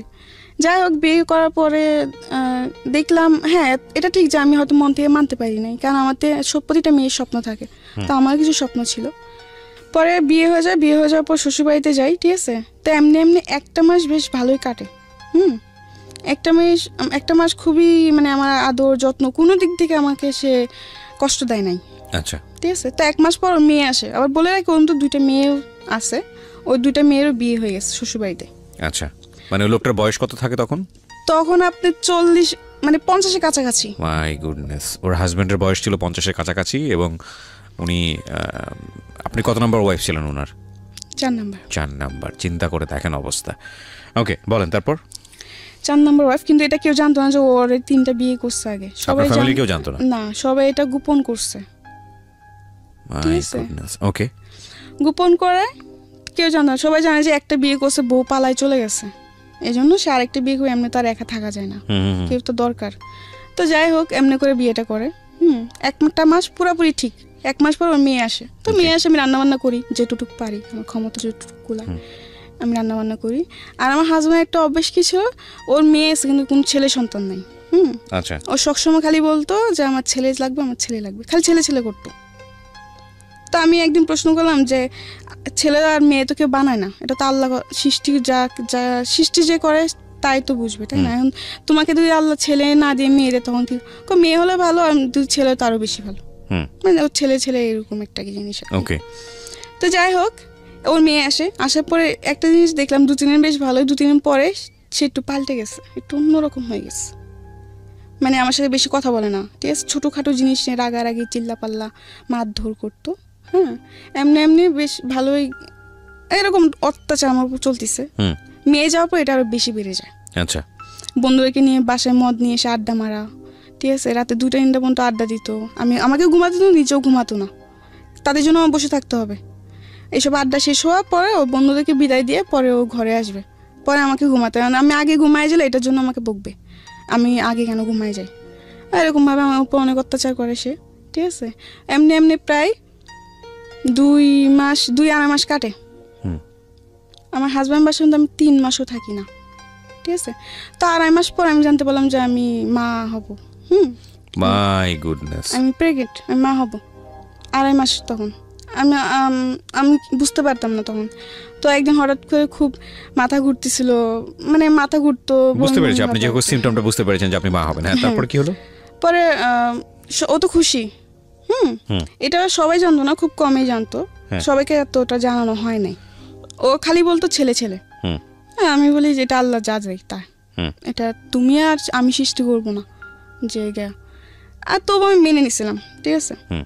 যাই হোক 2.5 মাসে প্রেগনেন্ট। তো একদিন ও বাজারে যায়, ঠিক আছে। তো ওদিন আমাকে বলে কি মুরগি এনে দিচ্ছে, আমাকে মুরগি এনে লুটি বানাতে বলছে আর মুরগি রান্না করতে বলছে। তো আমি রান্নাবান্না করি, রান্নাবান্না করার পরে আমার যে উকিল মা, যে আমার দায়িত্ব নেই, উকিল মা যাকে বলা হয়, সে তার বাসায় যাই আমি সন্ধ্যাবেলা। রান্নাবান্না সেটা আমি ভয় পেতাম, একলা করে থাকতে ভয় পেতাম, খুব ভয় পেতাম। অন্ধকার আমার পছন্দ ছিল না, অন্ধকার আমি খুব ভয় পেতাম তখন। তো যাই হোক, পরে ওদিন আমি রান্নাবান্না জলদি জলদি সেরে সন্ধ্যার আগে আমি আমার উকিল মার বাসায় চলে যাই। একা বাসায় থাকতে পারতাম না। যাওয়ার পরে ওদিন ও যাদের সাথে কাজ করতো একটা লোক আসে। আসার পর অনেক কিছু বলার পর এগুলো ও শুনে, ঠিক আছে। শোনার পরেও ও আসার পর আমাকে বলে তুমি এখানে বসে বাসাতে বের না হতে। উকিল মা বলে না, আমার হাজবেন্ড বলে। বাজার থেকে এসে আমাকে বলে তোমার এখানে বসে কোথাও না যেতে, কারোর সাথে কথা বলতে দিত না, আবার কারোর সাথে দেখা করতে আমাকে দিত না। সে মানে বলতো খালি ঘরে থাকবা চুপচাপ, কারোর সাথে বেশি কথা বলবো না। তার কারণ তার থেকে মনে হতো কি যে আমাকে হয়তো কেউ যুক্তি দিবে, কুবুদ্ধি দিবে, এই সেই হয় না, বাচ্চা নষ্ট করার জন্য কুবুদ্ধি দিবে, এগুলো ভাবতো সে। ওকে, তো ঠিক আছে, এমনি কাটতে থাকলো। এর মধ্যে সে অত্যাচার করে আমাকে, যেমন সব কিছু নিয়ে, খাবার নিয়ে, গোসল নিয়ে, রাত্রে ঘুমানো নিয়েও ডিস্টার্ব করে। মানে ডিস্টার্ব বলতে কি, অত্যাচার করে, ছোটখাটো বিষয় নিয়ে জ্বালাতন। জি, মানে সবসময় একটা পুরুষ বাইরের দিকে মনোযোগ থাকতে হবে, সে ঘরের দিকে নয়। ঘরের দিকে কি মানে এই কাজটা কেন করো নাই, তুমি এটা কেন করতে পারো না। আমি বলছি আমার শরীরটা ভালো লাগে না, আমি করি না, আমি পরে করবো, এটা কেন বলছি, এটা নিয়েও সে গায়ে হাত তুলতো, এরকম আর কি। যাই হোক, তো একদিন বাজার থেকে আসার পরে যেটা বললাম আর কি, যে একজন যে সে যেখানে কাজ করে ওখান থেকে একটা ভাই এসে আমাকে অনেক ধরনের কথাবার্তা বলে যে আপনি এগুলো কেন সহ্য করেন বা এই সেই, এগুলো শোনার পরে তা আমার উকিল মার বাসায় ছিলাম, ওখান থেকে আমাকে হাতটা টেনে বাসায় আনে, আমাকে বলে ঘরে চলো। আচ্ছা আচ্ছা। তো আমি বলছি আচ্ছা ঠিক আছে চলো। এটা ঘরে আনার পরে বল খাবার দাও, বিছানার উপর বসেছিল, আমি খাবার দিছি, ঠিক আছে। খাবার দেওয়ার পর 2বার মুখে দিয়ে আমাকে বলতেছে ও কি বলে তোমাকে, কি বলতেছিল ওরা। আমি বলছি কি বলতে, তুমি কি জানো না, তুমি তো সব শুনছো, আমি তো জানি তুমি অনেক আগে আসছো, আমি টের পাইছি ও যে বাজার থেকে আসছে, আমি বুঝতে পারছি। আচ্ছা, কিন্তু এটাও অভিনয় করছে, আমি বুঝতে পারিনি। তাই আমি তো বলছি তুমি তো জানো, তুমি তো শুনছো কি আমাকে কি বলছে বা কি বলে নাই। হ্যাঁ আমি শুনছি, কিন্তু আমি আবার তোর মুখ থেকে শুনো। মানে তুই টাকা করতেছে, রেগে যাইতেছে। আর আমি মাঝে মাঝে মনে হয় যে ও একটু পাগল টাইপের, মানে এই ভালো আবার এই হঠাৎ করে খারাপ, মানে ওর কোনো মানসিক প্রবলেম আছে। Something beyond entertainment. Welcome. যেখানটা আমরা ছিলাম, যে হাজবেন্ড মূলত আপনাকে অনেক অত্যাচার করতো। হ্যাঁ, তারপর? হ্যাঁ, অত্যাচার করতো, মারধর করতো ছোটো বিষয় নিয়ে। তৃতীয়ত হচ্ছে নেশা টেশা করতো, খুব মানে বাজে আচরণ করতো। যাই হোক, পর আমাকে বলে কি তোর মুখ থেকে আমি আবার শুনতো। আমি বলছি এক কথা বারবার বলতে আমার ভালো লাগে না, তুমি শুনছো আবার শুনে আবার কেন জিজ্ঞাসা করতেছো। হ্যাঁ, এটা বলার পর ও ভাতে মানে খাবারের প্লেটটা ছুঁড়ে ফেলে দেয়। ছুঁড়ে ফেলে দিয়ে উঠে এসে আমার চুলে ধরে আমার গালটা চেপে ধরে বলে বলবি না তুই। আমি বলছি না, আমি বলবো না। তুমি একবার শুনছো, এখন আবার বলতেছো, আবার বলার জন্য। তুমি জানো না তুমি কি করো, তুমি যা করো তাই তো বলতেছিল। ও বলছে তাই নাকি, তো মানুষের যুক্তি নেস তুই। আমি বলছি মানুষের যুক্তি কেন নিব, মানুষ যেটা সত্যি সেটাই তো বলে। এগুলো বলার পর আমাকে অনেক মারধর করে, ঠিক আছে। মারধর করে করার পর আমি কান্না করতেছি, পরে চিৎকার চেঁচামেচি হয়েছে না, বকাঝকা, অনেক মারধর করে। তো আমার উকিল মা টের পায়, তখন রাত্রে প্রায় 11টার দিকে কাছাকাছি। তখন তো 11টা হলো গ্রাম অঞ্চল, নিরিবিলি একদম। যাই হোক, অনেক মারধর করার পরে অনেকজন ধরতে আসলে তাকে মারতে যায়। তার কথা যে এখন যদি কেউ ধরতে আসো তো সবই মায়ের খাবা।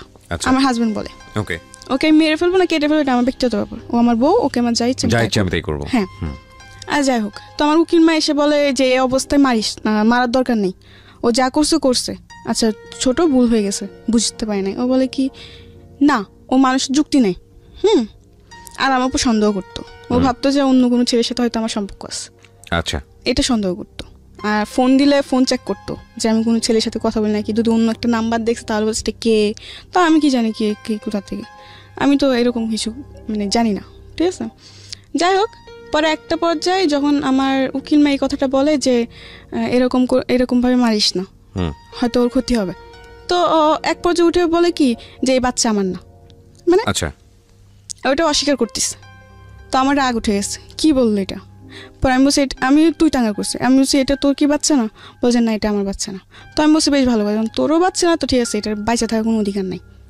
আমি এই কথা বলে মানে কান্না করতেছি, ঠিক আছে। তখন এই কথা ও শুনে পরে আমাকে মানে লাথি দিয়ে ফেলে দেয়। আচ্ছা, যার কারণে আমি খুব মাথায় খুব আঘাত পাই এবং কি শরীরেও খুব আঘাত পাই। আর মাটিতে ও আমাকে এমনভাবে মারতেছিল, মানে কি বলবো, জাস্ট পা দিয়ে লাথি দিতেছিল। ওহো, এই প্রেগন্যান্ট থাকা অবস্থায়? হ্যাঁ হ্যাঁ, এটা কোমরে, পেটে বা পিঠে, বুকে, মুখে, মানে যেখানে সে পারতেছে। আমি তো মাটিতে পড়ে গেছি, ঠিক আছে। যাই হোক, অনেক মারধর করে। পরে একটা পর্যায়ে ও একটা লাইট থাকে, মানে গ্রামে তো অনেক লাইট দিয়ে চলাফেরা করা হয় যেহেতু কারেন্ট নাই, তো একটা লাইটার ছিল ওর, স্টিলের, সিলভারের, ঠিক আছে। ওইটা দিয়ে আমার একটা মাথায় বাড়ি মারে। পরে আমি আর বলতে পারি, আমি সেন্সলেস হয়ে পড়ে যাই। ওহো, ঠিক আছে। পরে কি হয় না হয় তা আমি জানি না, ঠিক আছে। যখন আবার আমি চোখ খুলি তখন দেখতে পারি যে আমার মাথায় পানি ডালতেছে, ঠিক আছে, মানে আমার হাত পা মুছে দিতেছে, কান্নাকাটি করতেছে। আর এর মধ্যে আমার খুবই খারাপ অবস্থা হয়ে গেছে, ঠিক আছে। আমি প্রায় এই ঘটনার পরে আমি প্রায় 1.5 মাস অসুস্থ ছিলাম। আর এই ঘটনার পরে আমার বেবিটা নষ্ট হয়ে যায়। আচ্ছা, যাই হোক, নষ্ট হয়ে যাওয়ার পরে আমি তো অনেক অসুস্থ ছিলাম। এইসব খবর আমার মার কানে যায়, বাবার কানে যায়, তো আমার ফ্যামিলির থেকে আমাকে নিতে আসে। তো ওদিন আমাকে নিয়ে যায়, ঠিক আছে। নিয়ে যাওয়ার পর আমি প্রায় 1.5 মাস অসুস্থ ছিলাম, অনেক অসুস্থ হয়ে পড়ছি, ঠিক আছে। অসুস্থ হওয়ার পর 1.5 মাস পর আমি মোটামুটি একটু সুস্থ। তখন সে মেম্বার চেয়ারম্যান নিয়ে আসে, তার কথা যে তার বাচ্চা নষ্ট করে ফেলছে আমি। কিন্তু এটা আমি নষ্ট করি নাই, ওর বাচ্চা, ওর আচরণের কারণে হয়েছে, ওর আচরণের কারণে হয়েছে। কিন্তু ও পুরা দোষ আমাদের উপর ফেলতেছে যে আমরা নষ্ট করে ফেলছি, কিন্তু আসলে তো তা না। যাই হোক, এগুলো অনেক গ্যাঞ্জাম হয়েছে। ও মেম্বার চেয়ারম্যান আনলো, এটা আনলো, সেটা আনলো, অনেক কিছু আমাকে নিয়ে যাবে, ঠিক আছে। ওই ঘটনা পরে আমি আবার যাই ওর বাসায়, আবার যাই, সে একই আচরণ। সবাই কাছে বলছি, ঠিক আছে আমি যা করছি ভুল করছি, আমি আর এরকম করবো না। তো ওর উপর আমি আরেকবার বিশ্বাস করে আবার যাই। যাওয়ার পর সে একই আমার আচল করে, ঠিক আছে। যাক, পরে আবার চলে আসি। পরে আমি বলি যে আমি ওর কাছে আর যাবই না। তো আমার বাপ মাও বলে যে ঠিক আছে, একবার আমাদের কথা শুনে গেছোস, যখন ও ভালোই হয় নাই তো আর যাওয়ার দরকার নাই, তোর যেটা ভালো লাগে তুই সেটাই কর। তো আমি বলছি ঠিক আছে, আমি ওর সংসারে যাবো না, আমি ঢাকায় চলে যাবো। আচ্ছা, মানে ওই ঘটনার পর আমি আমার হাজবেন্ডের বাসায় যাইনি, আমি ঢাকায় চলে আসি। এরপরে ওর কি হয়েছে না হয়েছে, ও এখনো বেঁচে আসছে কি না তা আমি জানি না। ঢাকায় চলে আসি। ঢাকা চলে আসার পরে একটা বাসায় কাজ নিই আবার। তো বাসায় কাজ ছেড়ে আবার ওই যে বললাম হসপিটালে যে চাকরিটা, আচ্ছা, হসপিটালে একটা চাকরি নিই। আচ্ছা, ওই যে সেটা তো ব্যাকে আপনি বলেছিলেন হসপিটালে চাকরি নেন, এবং ওখানে চাকরি করতে করতে আপনার একটা ছেলের সঙ্গে পরিচয় হয়, মূলত মোবাইল চালাতে গিয়ে, ফ্ল্যাশব্যাকে গিয়ে আপনি যেটা বলেছিলেন। হ্যাঁ, এটা মানে ওই ছেলেটার নাম কি ছিল? ছেলেটার নাম রিয়াদ ছিল। আচ্ছা, রিয়াদের সঙ্গে পরিচয়। হ্যাঁ, তারপর তো ওই যে বিয়ের পরে চলে আসলাম ঢাকায় এসে চাকরি করে, চাকরি শেষে ফোন কিনলাম, ফোনের মাধ্যমে ওই ছেলের সাথে আমার পরিচয়, রিয়াদের সঙ্গে পরিচয়। রিয়াদের সঙ্গে আমার পরিচয়। তো যাই হোক, এমনি আস্তে আস্তে ওর সাথে কথাবার্তা বলি। মানে ও আমার ওই সময়টা আমি খুব একা ছিলাম, আমার মন অতটা খারাপ ছিল যে তোর মনে হতো যে কেউ দরকার যে আমাকে সামলাবে, বা কারণ যেমনই হোক আমার জীবন অনেক কিছু ঘটে গেছে। আচ্ছা, তো দেখতেছি ওকে আমি আবার সব কিছু বলছি, আমার যে আমার বিয়ে হয়েছে বা কিছু সব কিছু বলছি। তো আমাকে একটা কথা বললো কি, হ্যাঁ মানুষ জীবন হতেই পারে, এটা কোনো ব্যাপার না। ও আমাকে এই সাহসটা দিয়ে আমার মন জয় করে নিছে যে ও আমাকে এতটা সাপোর্ট দিতেছে, মানে আমি ওর উপর একটা বিশ্বাস করতে শুরু করলাম। যাই হোক, এমনি আস্তে আস্তে কথাবার্তা বলতে বলতে বলতে বলতে একটা পর্যায়ে ওকে অনেক ভাল লাগতে শুরু হলো আমার, ঠিক আছে। ওকে না দেখলে আমার ভাল লাগতো না, বা ওর সাথে কথা না বললে আমার ভাল লাগতো না, মানে অন্যরকম একটা অনুভূতি হয়ে গেছে ওর জন্য, ঠিক আছে। তো এমনি একদিন দেখা করলাম, এরপর আর একদিন দেখা করলাম। যাক, পরিচয় হওয়ার পরে ওটাওয়ারি 2 দিন দেখা করলাম, কয়েকদিন পর পরে দেখা করছি। 2 দিন দেখা করার পরে আরেকদিন দেখা করতে গেছি, ঠিক আছে। তখন আমাকে বলে কি যে চলো আজকে তুমি আমার বাসায় চলো। আমি বলছি কেন, আমি বাসায় কেন যাব? বলে যে এমনি চলো না। আমি বলছি না, আমি যাবো না। তা ও বলে কি আজকে তো তুমি আমার বাসায় না, তাহলে ভাববো যে তুমি লাভই করো না, সব কিছু টাইম পাস করতেছো, আমাকে এরকম বলতো। আমি বলছি টাইম পাস মানে আমি তোমাকে সত্যি লাভ করি। বলছে না, এটা প্রমাণ দাও। তো আমি বলছি আমি তোমার বাসায় যেতে যেটা প্রমাণ হয়ে যাবে, এটা কোন ধরনের কথা? আচ্ছা। ও বলে কি জানা, তুমি আমাকে লাভ করো তাহলে চলো, আর যদি লাভ না করো তাহলে তুমি বাসায় যেতে পারো। আমাকে 2টা অপশন দিচ্ছে। আচ্ছা। তাও আমি বলছি আচ্ছা ঠিক আছে, যখন তুমি এটাই বলতেছো যে তোমার ভালোবাসা প্রমাণ দিতে তোমার সাথে তোমার বাসায় যেতেই হবে, আচ্ছা ঠিক আছে আমি তোমার বাসায় যাব। এটা বলে ও আমাকে নিয়ে বাসে উঠলো। তখন খালি শ্যামলী শ্যামলী নামই শুনছি, শ্যামলী কোন জায়গায় এটা আমি জানতাম না। তো ওদিনও আমাকে শ্যামলীতে নিয়ে যায়, বাসার নাম দিয়ে শ্যামলীতে নিয়ে যায়। আচ্ছা। শ্যামলীতে নিয়ে যাওয়ার পরে হোটেলে ঢুকবে, তখন আমি ঢুকতে চাই নাই। আমি বলছি তুমি বলছো বাসা, এটা কোন জায়গায় নিয়ে আসলো? বলে এটা শ্যামলী। আমি বলছি এটা কার বাসা? এটা বাসা, এটা হোটেল। তো আমি বলছি আমি এখানে যাব না। তো যে এখন আমার বাসায় তো একটু প্রবলেম আছে, এই জন্য তোমাকে এখানে আনা। তো আমি বলছি না, আমি যাব না, আমি বাসায় চলে যাবো। ঠিক আছে। তো সে একইভাবে আবার বলতেছে তার মানে তুমি আমাকে লাভ করো না, এগুলো বলে। তো যেহেতু আমি ওর প্রতি অনেকটা দুর্বল ছিলাম, তো আমি বলছি না, আমি তোমাকে লাভ করি। তো আমি বলছি আচ্ছা ঠিক আছে আমি যেতে পারি, কিন্তু একটা সত্য। তো আমাকে বলে কি সত্য? হ্যাঁ আমি যাব, কিন্তু তুমি আমাকে প্রমিস করো যে তুমি আমার গায়ে টাচ করো বা আমার কাছে আসার চেষ্টা করবে না। তো আমাকে বলে আচ্ছা ঠিক আছে প্রমিস করলাম, চলো। আচ্ছা বেশ ভালো কথা। ওদিন গেলাম, বাসায় অনেক মিথ্যা কথা বলছে খালাম্মাদের সাথে। অনেক মিথ্যা কথা বলতে কি আমি বলছি দেখো আমার একটা বান্ধবীর বার্থডে, তো আমি ওদের বাসায় থাকবো। তো আমার খালাম্মা বলে কিসের বান্ধবী, আজ পর্যন্ত তো কোনদিন শুনি না এই কথা, আজকে হঠাৎ। আমি বলছি সবসময় শুনতো এটা কোন কথা, মানে অনেক কিছু উজাহার দেওয়ার পর বলে যে আচ্ছা ঠিক আছে। আমার খালাম্মা সকাল সকাল চলে আসিস, বেশি ইয়া করিস না, এরকম বলে। ঠিক আছে। তখন আমি বলি যে আচ্ছা ঠিক আছে। এটা বলে খালাম্মাদের ফোন দিয়ে বলে দিই। বলে দেওয়ার পর ওদিন আমি ওদিন শ্যামলীতে যাই। যাওয়ার পর আমাকে হোটেল নিয়ে ওঠার পর একটা রুম বুকিং করে ও বিরিয়ানি আনায়, 7 আপ আনার পর আমাকে ও নিজের হাতে বিরিয়ানি খাওয়া দিচ্ছে। আমি বলছি আমি খাবো। ও বলছে না আমি খাওয়াই দিই। ওদিন এত ভালোবাসা কোথাতে উতাল দিয়ে চলে আসছে আল্লাহ জানে। আমার নিজেরও খুব অবাক হইতেছিল ওদিন, যে যেই ছেলে ঠিক মতো কথাও বলতো না, এখন নাকি সে আমাকে ভাত খাওয়াই দিতেছে। বাহ ভালোই। আর যাই হোক, অনেক গল্প টল্প করছি। তখন রাত্রের 12টা 12:30 বাজে। আপনার হোটেলের গেট তালা মেরে ফেলে 10টা 10:30টার দিকে। ঢুকলেও নাকি বুড়াই নিকারে ফটোকপি লাগে। তো আমরা যেদিন গেছি ওদিন কিছু লাগে নাই। ঠিক আছে। ওদিন জাস্ট একটা লোক আসছে, এসে কিছু নাম টাম নিয়ে একটা ফটো নিয়ে রুমটা বুকিং দিয়ে দেয়। ওকে ঠিক আছে। আচ্ছা যাই হোক, খাওয়া দাওয়া সেরে আমরা গল্প টল্প করে টিভি দেখে, তো আমার ঘুম আসতেছে রাত্রে 12:30 1টা বাজে তখন। তো আমি বলছি আমি ঘুমাবো। তোমার যাচ্ছে ঠিক আছে ঘুমাবো। তো আমি বলছি তুমি ওই সাইডে ঘুমো, আমি এই সাইডে ঘুমাই, এরকমভাবে আর কি শুলাম। শোয়ার পর রাত্রে 2টা 2:30টার দিকে দেখলাম যে সে মানে তার মতলব বেশি ঠিক না। আপনি 2টা 2:30টার সময় একটা ছেলের সঙ্গে আপনি একই কক্ষে আছেন, এখানে মতলব ঠিক না হওয়া মানে ঠিক, তার মতলব শুধু দোষ দিচ্ছেন কেন? এটা তো দোষ আপনারও, কারণ আমি তো তাকে আগে থেকে বলে দিছি। ঠিক আছে। এখানে একটা পারসেপশনের ব্যাপার আছে। প্রথম কথা হচ্ছে যে আপনার বয়স অনেক অল্প, সেটা ঠিক আছে, কিন্তু আপনার অভিজ্ঞতার জায়গাটা তো অল্প না। এবং আপনি দেখেন প্রথম থেকেই আমি একটা জিনিস আপনাকে খেয়াল করেছি, আপনার অনেস্টি। প্রত্যেকটা বাসায় আপনি গেছেন, নিজের পরিবারে থাকতে ভালো লাগে না, কাজের জন্য গেছেন, যেখানে আপনি দেখেছেন অন্যায় আচরণ হচ্ছে আপনি সেখান থেকে চলে আসছেন। তার মানে ধরে নিতে হচ্ছে আপনার ইন্টেনশন ভালো ছিল। কিন্তু আপনি এটাও খুব ভালো করে জানেন যে একটা ছেলের সঙ্গে কিভাবে মিশলে সেই ছেলেটা আপনার সুযোগ নিতে পারে, অবশ্যই জানেন। তো জানার পরে আপনি যখন তাকে এরকম একটা কক্ষে আপনি তাকে নিচ্ছেন এবং আপনারা একসাথে স্টে করবেন, সেখানে আপনি আশা করছেন যে সে আপনার সঙ্গে ঋষি পুরুষের মতো আচরণ করবে। এটা কি মানে অন্যায়? এটা একটা এটা নিজের জায়গা থেকে বোঝা রাখি ঠিক থাকলো? এটা তো আপনি না, এটা আমার বোঝা যায় থেকে ঠিক ছিল না দেখে তো আজকে এরকম। এক্স্যাক্টলি। সো আপনি এটাকে স্বীকার করতে হবে যে এটা আমার ভুল, এটা আমার ভুল। কিন্তু ওদিন আমি যে ওকে ওখান থেকে যে আমি ওর সাথে ঝগড়া করে বের হয়ে আসবো, এমনও কোনো পথ আমার ছিল না। যদি ওরকম যদি থাকতো আমি ওদিন সত্যি বের হয়ে আসতাম। ওকে। রাতে 2টা 2:30 তখন আমি না পাবো গাড়ি, না আপনি একই সঙ্গে একটা রুমের মধ্যে আছেন মানে না, ও আমার বিশ্বাসটা অর্জন করছে। ঠিক আছে। আমি মনে করি যে সবাই তার পৃথিবীতে খারাপ না, কেউ তো ভালো আছে। ঠিক আছে, বলেন তারপর। আপনার এরকম জায়গাতে যাওয়াটাই উচিত হয়নি, এখানে গিয়ে তাকে টেস্ট করা আমার এরকম যাওয়াটা উচিত হয়নি। এটা আমি অপরাধ, নিজেকে দোষারোপ করি যে আমার একটা মিস্টেকের কারণে এরকম হয়েছে। ঠিক আছে। এটা আমি নিজেকে দোষারোপ দিই, এটা আমার দোষ, এটা কারো দোষ না। যাই হোক, পরে গেলাম, ও আমার সাথে অনেক মানে খারাপ আচরণ করে। ঠিক আছে। মানে ওর সাথে আমার কি বলবো, ঠিক আছে আমরা বুঝতে পেরেছি বিষয়টা। তারপর আচ্ছা যাই হোক, পরে ওদিন সকালে আমি খুব কান্নাকাটি করলাম যে তোমার উপর আমি এত বিশ্বাস করলাম, তুমি এমন একটা কাজ করতে পারলা কি করে।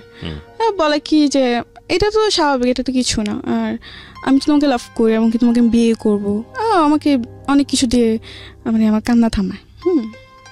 তো ও আবার আমার খালাম্মাদের সাথে দেখাও করতে আসছে। আমার খালাম্মা অসুস্থ ছিল তো দেখা করতে আসছে, মানে অনেক কিছু ওদিন অনেক কিছু বুঝ দিল, ঠিক আছে। পরে ওরা অনেক কিছু কাজ করলো যেটা দেখে ওর প্রতি একটু আমি বিশ্বাস হয়ে গেছিল যে না, ও যা করছে করছে, মানলাম ভুল করছে, হয়তো আমারও কিছু অপরাধ ছিল তার জন্য এরকম হয়েছে, কিন্তু এখন তো আমাকে ছাড়ে নাই, ও তো এখনো আমার সাথে আছে, এমনকি আমরা বিয়েও করবো। আমি বেশ ভালোই। তাই আমরা দেখা যাচ্ছে কয়েকদিন পর পরে আমাদের যাওয়া হতো, ঠিক আছে। ও আমাকে দুদিন আগে জানাই দিত, আমি ওরকমভাবে বাসার থেকে তৈরি হয়ে চলে যেতাম। আচ্ছা, এরকম উড়াউড়ি অনেকদিন চলতে থাকলো, ঠিক আছে। চলার পরে একটা পর্যায়ে আমার খালাম্মারা সন্দেহ করতে শুরু করে যে আসলে তুই কোথায় যাস, কার সাথে যাস। এরপর আপনার রেগুলার এটা মেইনটেইন করতে? হ্যাঁ, রেগুলার বলতে ধর মাসে 2-3 বার এটা হতোই। যাই হোক, পরে আমার খালাম্মারা বকাঝকা করে যে তুই তো আর আগে এরকম কোনোদিন এরকম করিস না, তাহলে এখন কেন করতেছিস। তো আমি বললাম যে এমনি, অনেক কিছু বলে। পরে আমার খালাম্মা আমার সাথে অনেক ঝগড়া করে, আমাকে এমনকি মারতেও আসে।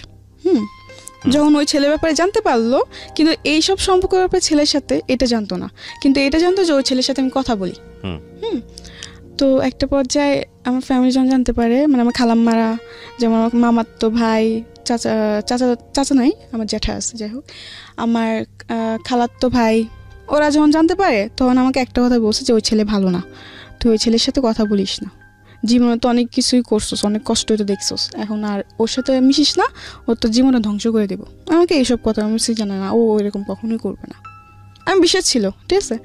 ও আমার খালাম্মাদের সাথে দেখা করতে আসে, তো ওদিন খালাম্মা দেখা করতে আসে ফল ফ্রুট নিয়ে টিয়ে, অসুস্থ ছিলেন, আমার খালাম্মা হার্টের প্রবলেম ছিল, ডাক্তার গিয়েছিল। যাই হোক, আসার পর আমার খালাম্মার সাথে কথাবার্তা বলে, তো আমার খালাম্মা একটা কথাই বলে যে ওই ছেলে ভালো না, তুই ওর সাথে চলাফেরা করিস না, তুই ওর সাথে দূরে চলে যা, মানে ওর থেকে তুই দূরে চলে যা, কারণ ও তোর জন্য ভালো ছেলে না, ওর মতলব অন্যরকম। আমার খালাম্মা বললো আর কি। তো আমি কি যে বলো, তোমাদের সবই খারাপ হয়ে যায়, সবই তোমাদের জন্য খারাপ। তো আমার খালাম্মা বলে যে আজ তো বুঝতেছ না, কিন্তু একদিন বুঝবি ঠিকই, কিন্তু সেদিন বুঝে কোনো লাভ হবে না। তো আমার এইসব কথা বলার পর আমি কিছু বলি না, ঠিক আছে। তো যখনই ওর সাথে দেখতেছি যে আস্তে আস্তে ওর সাথে দেখা করাটা আমার বেশি বাড়তেছে, অতিরিক্ত। এটা মানে আমি যে এলাকায় থাকি ওই এলাকায় মানুষের নজরেও পড়ে গেছে। তো এতে অনেক মানুষ অনেক কিছু বলে আমার খালাম্মা দেখে, পরে ওসব নিয়ে আমার সাথে ঝগড়াঝাটি করে খালাম্মা। তো একটা পর্যায়ে এমন হয় যে ওদের চেহারাটা দেখলে আমার বিশাল মতো লাগতো, আমার খালাম্মা দেখে আমি সহ্য করতে পারতাম, যে আমাকে ডাক দিত, শাসন করতো এই জন্য। তো একটা পর্যায়ে আমি কি করে ওকে ফোন দিই, আমি বলি চলো আমরা রুম নিয়ে একসাথে থাকবো, আমরা রুম নিব, যেহেতু আমরা বিয়ে করবো, তো আমরা বিয়ে করে রুম নিই। বলছে আচ্ছা ঠিক আছে। তো আমাকে বলে তুমি রুম খুঁজো, আমাকে ছেলেটা বলে। তো আমি বলছি আচ্ছা ঠিক আছে, আমি রুম খুঁজবো। পরে আমি রুম খুঁজি, ঠিক আছে। রুম খুঁজতে খুঁজতে একটা রুম পাইলাম, শেষ পর্যায়ে 3000 টাকা ভাড়া। প্ল্যানিং করলেন আপনারা একসঙ্গে লিভ টুগেদার করবেন, আমরা একসাথে থাকবো। তো রুম খুঁজে একটা রুম পেলাম, ওটার দাম ভাড়া হচ্ছে 3000। আমরা এমন একটা সমাজে বসবাস করি, এটা অবশ্যই অস্বীকার করার মতো নয়। আমাদের সংস্কৃতি বলেন, আমাদের ধর্মীয় কৃষ্টি কালচার বলেন, যেহেতু আমরা প্রায় 95%, 95% হচ্ছে না, 92%, 92% হচ্ছে মুসলিম সংখ্যাগরিষ্ঠ দেশ। আমাদের ধর্ম, আমাদের সংস্কৃতি, আমাদের সামাজিকতা কোনো কিছুই এই ধরনের স্টে বা একই সঙ্গে থাকা বা কনজুগাল লাইফ বা লিভ টুগেদার এটা সমর্থন করে না। এখন কথা হচ্ছে পাশ্চাত্যে আছে, পাশ্চাত্যের সংস্কৃতি দ্বারা আমরা প্রভাবিত হচ্ছি, অনেক ডেসপারেট হয়ে যাচ্ছে ছেলেমেয়েরা আজকালকের এই ইন্টারনেট কমিউনিকেশনের যুগে। ব্যক্তি স্বাধীনতার উপরে প্রাধান্য দেওয়া হচ্ছে, কিন্তু সামাজিক রীতিনীতি বহির্ভূত কোনো আচরণই ব্যক্তি জীবনে আসলে কোনো ভালো রেজাল্ট বয়ে নিয়ে আসে না। কারণ যে সমাজে যেটার চল, আপনি যদি সেটার সাথে ম্যাচ করতে না পারেন, তাহলে সারাটা জীবনে আপনার সমাজের সঙ্গে যুদ্ধ করতে হবে। সেই যুদ্ধ আপনাকে কি দিবে জানি না। আপনি যদি খুব খ্যাপা হন, ঠিক আছে আমি যুদ্ধ করে যাবো, that's a different thing. But আপনি যদি হ্যাপি হতে চান, তাহলে যুদ্ধ করে কখনো হ্যাপি হওয়া যায় না। Something beyond entertainment. ওয়েলকাম। ওকে, কথা না বাড়িয়ে বৃষ্টির কাছে আবারও ফিরছি। হ্যাঁ বৃষ্টি, পরে যাই হোক আমরা এরকম ডিসিশন নিই যে আমরা একসাথে থাকবো, ঠিক আছে। তো আমি রুম দেখি, দেখার পরে রুম ব্যবস্থা হয়, তো আমি ফোন দেওয়ার পর বলছে যে বাড়িওয়ালা বলছে অ্যাডভান্স দিতে, আর তোমার বোনের ফটোকপি আর কাবিননামা চাইছে। এই কথা বলছি। তো এই কথা বলার পর বলছে আচ্ছা ঠিক আছে। তো আমি বলছি চলো আমরা বিয়ে করে নিই, কাবিননামা তো দিতে হবে, তো কাবিননামা ছাড়া তো রুম দিবে না। এটা বলার পর বলে আচ্ছা ঠিক আছে। বলে কি আমি তোমার কালকে জানাইতেছি, এই কথা বলার পর আমাকে বলে কালকে জানাইতেছে, মাসের পুরো শেষের দিকে। আর আমি ওদিকে আমার খালাম্মা দিকে বলছি যে আমি তোমাদের সাথে আর থাকবো না। হ্যাঁ, এই নিয়ে অনেক কিছু বলে যে কোথায় যাবি, দেখ পৃথিবীটা যত সহজ বলো ততটা না, অনেক কঠিন এই পৃথিবী, এই সেই, কোথায় যাবে একটা মেয়ে, এই অনেক কিছু বলে। তো আমি বলছি তোমাদের এসব ভাবতে হবে না, আমার যা করে আমি তাই করুম। মানে অবাধ্য ছিলাম, কথার অবাধ্য ছিলাম। যাই হোক, পরে ও একদিন পর ফোন দিল আমাকে। ফোন দিয়ে আমাকে বললো যে সরি আমি রুম নিতে পারবো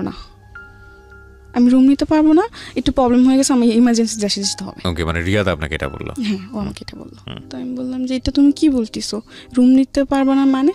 মাস শেষের দিকে আমি খালাম্মা দিকে বল দিছি যে আমি ওদের সাথে থাকবো না, এখন আমি কোথায় যাব? এছাড়া তো আমার কোনো জায়গা চিনা জানা নেই। ঠিক আছে, তো এইসব বলার পর আমার জিনিসটা অনেক খারাপ লাগলো, যার জন্য আমি এত কিছু করলাম, এত স্যাক্রিফাইস করতেছি, সে কিনা বলে এরকম কিছু। অনেক রাগ উঠছে ওর ওপর আমার। রাগে আমি ওর ফোন নাম্বারটা ডিলিট করে দিছি। দিয়ে আমার একটা মামাতো বোন ছিল, বলে রাখি আমার মামাতো বোন ওর আব্বু আম্মু আসার আগে আমার খালাম্মার সাথে 3 মাস ছিল। তার মানে আমার সাথে খুবই একটা বোনের থেকে বেশি বান্ধবী ছিল। ঠিক আছে, আমরা যখনই যেতাম একসাথে যেতাম ঘুরতে টুরতে। আর ও আমার ব্যাপারে সব জানতো, আমার রিয়াদের সাথে যে আমার এরকম সম্পর্ক এটাও ও জানতো। ঠিক আছে, তো আমাকে অনেক সাবধান করছিল, কিন্তু আমি মানি নাই। যাই হোক, পরে একটা পর্যায়ে ও না করে দেয়, ও রুম নিবে না। তো এখন আমার মাথায় চিন্তা ঢুকে গেছে যে ও রুম নিবে না, তাহলে আমি কী করবো, কোথায় যাব? আমি তো তেমন কিছু চিনিও না। আচ্ছা যাই হোক, পরে আমার ওই মামাতো বোনটাকে ফোন দিই।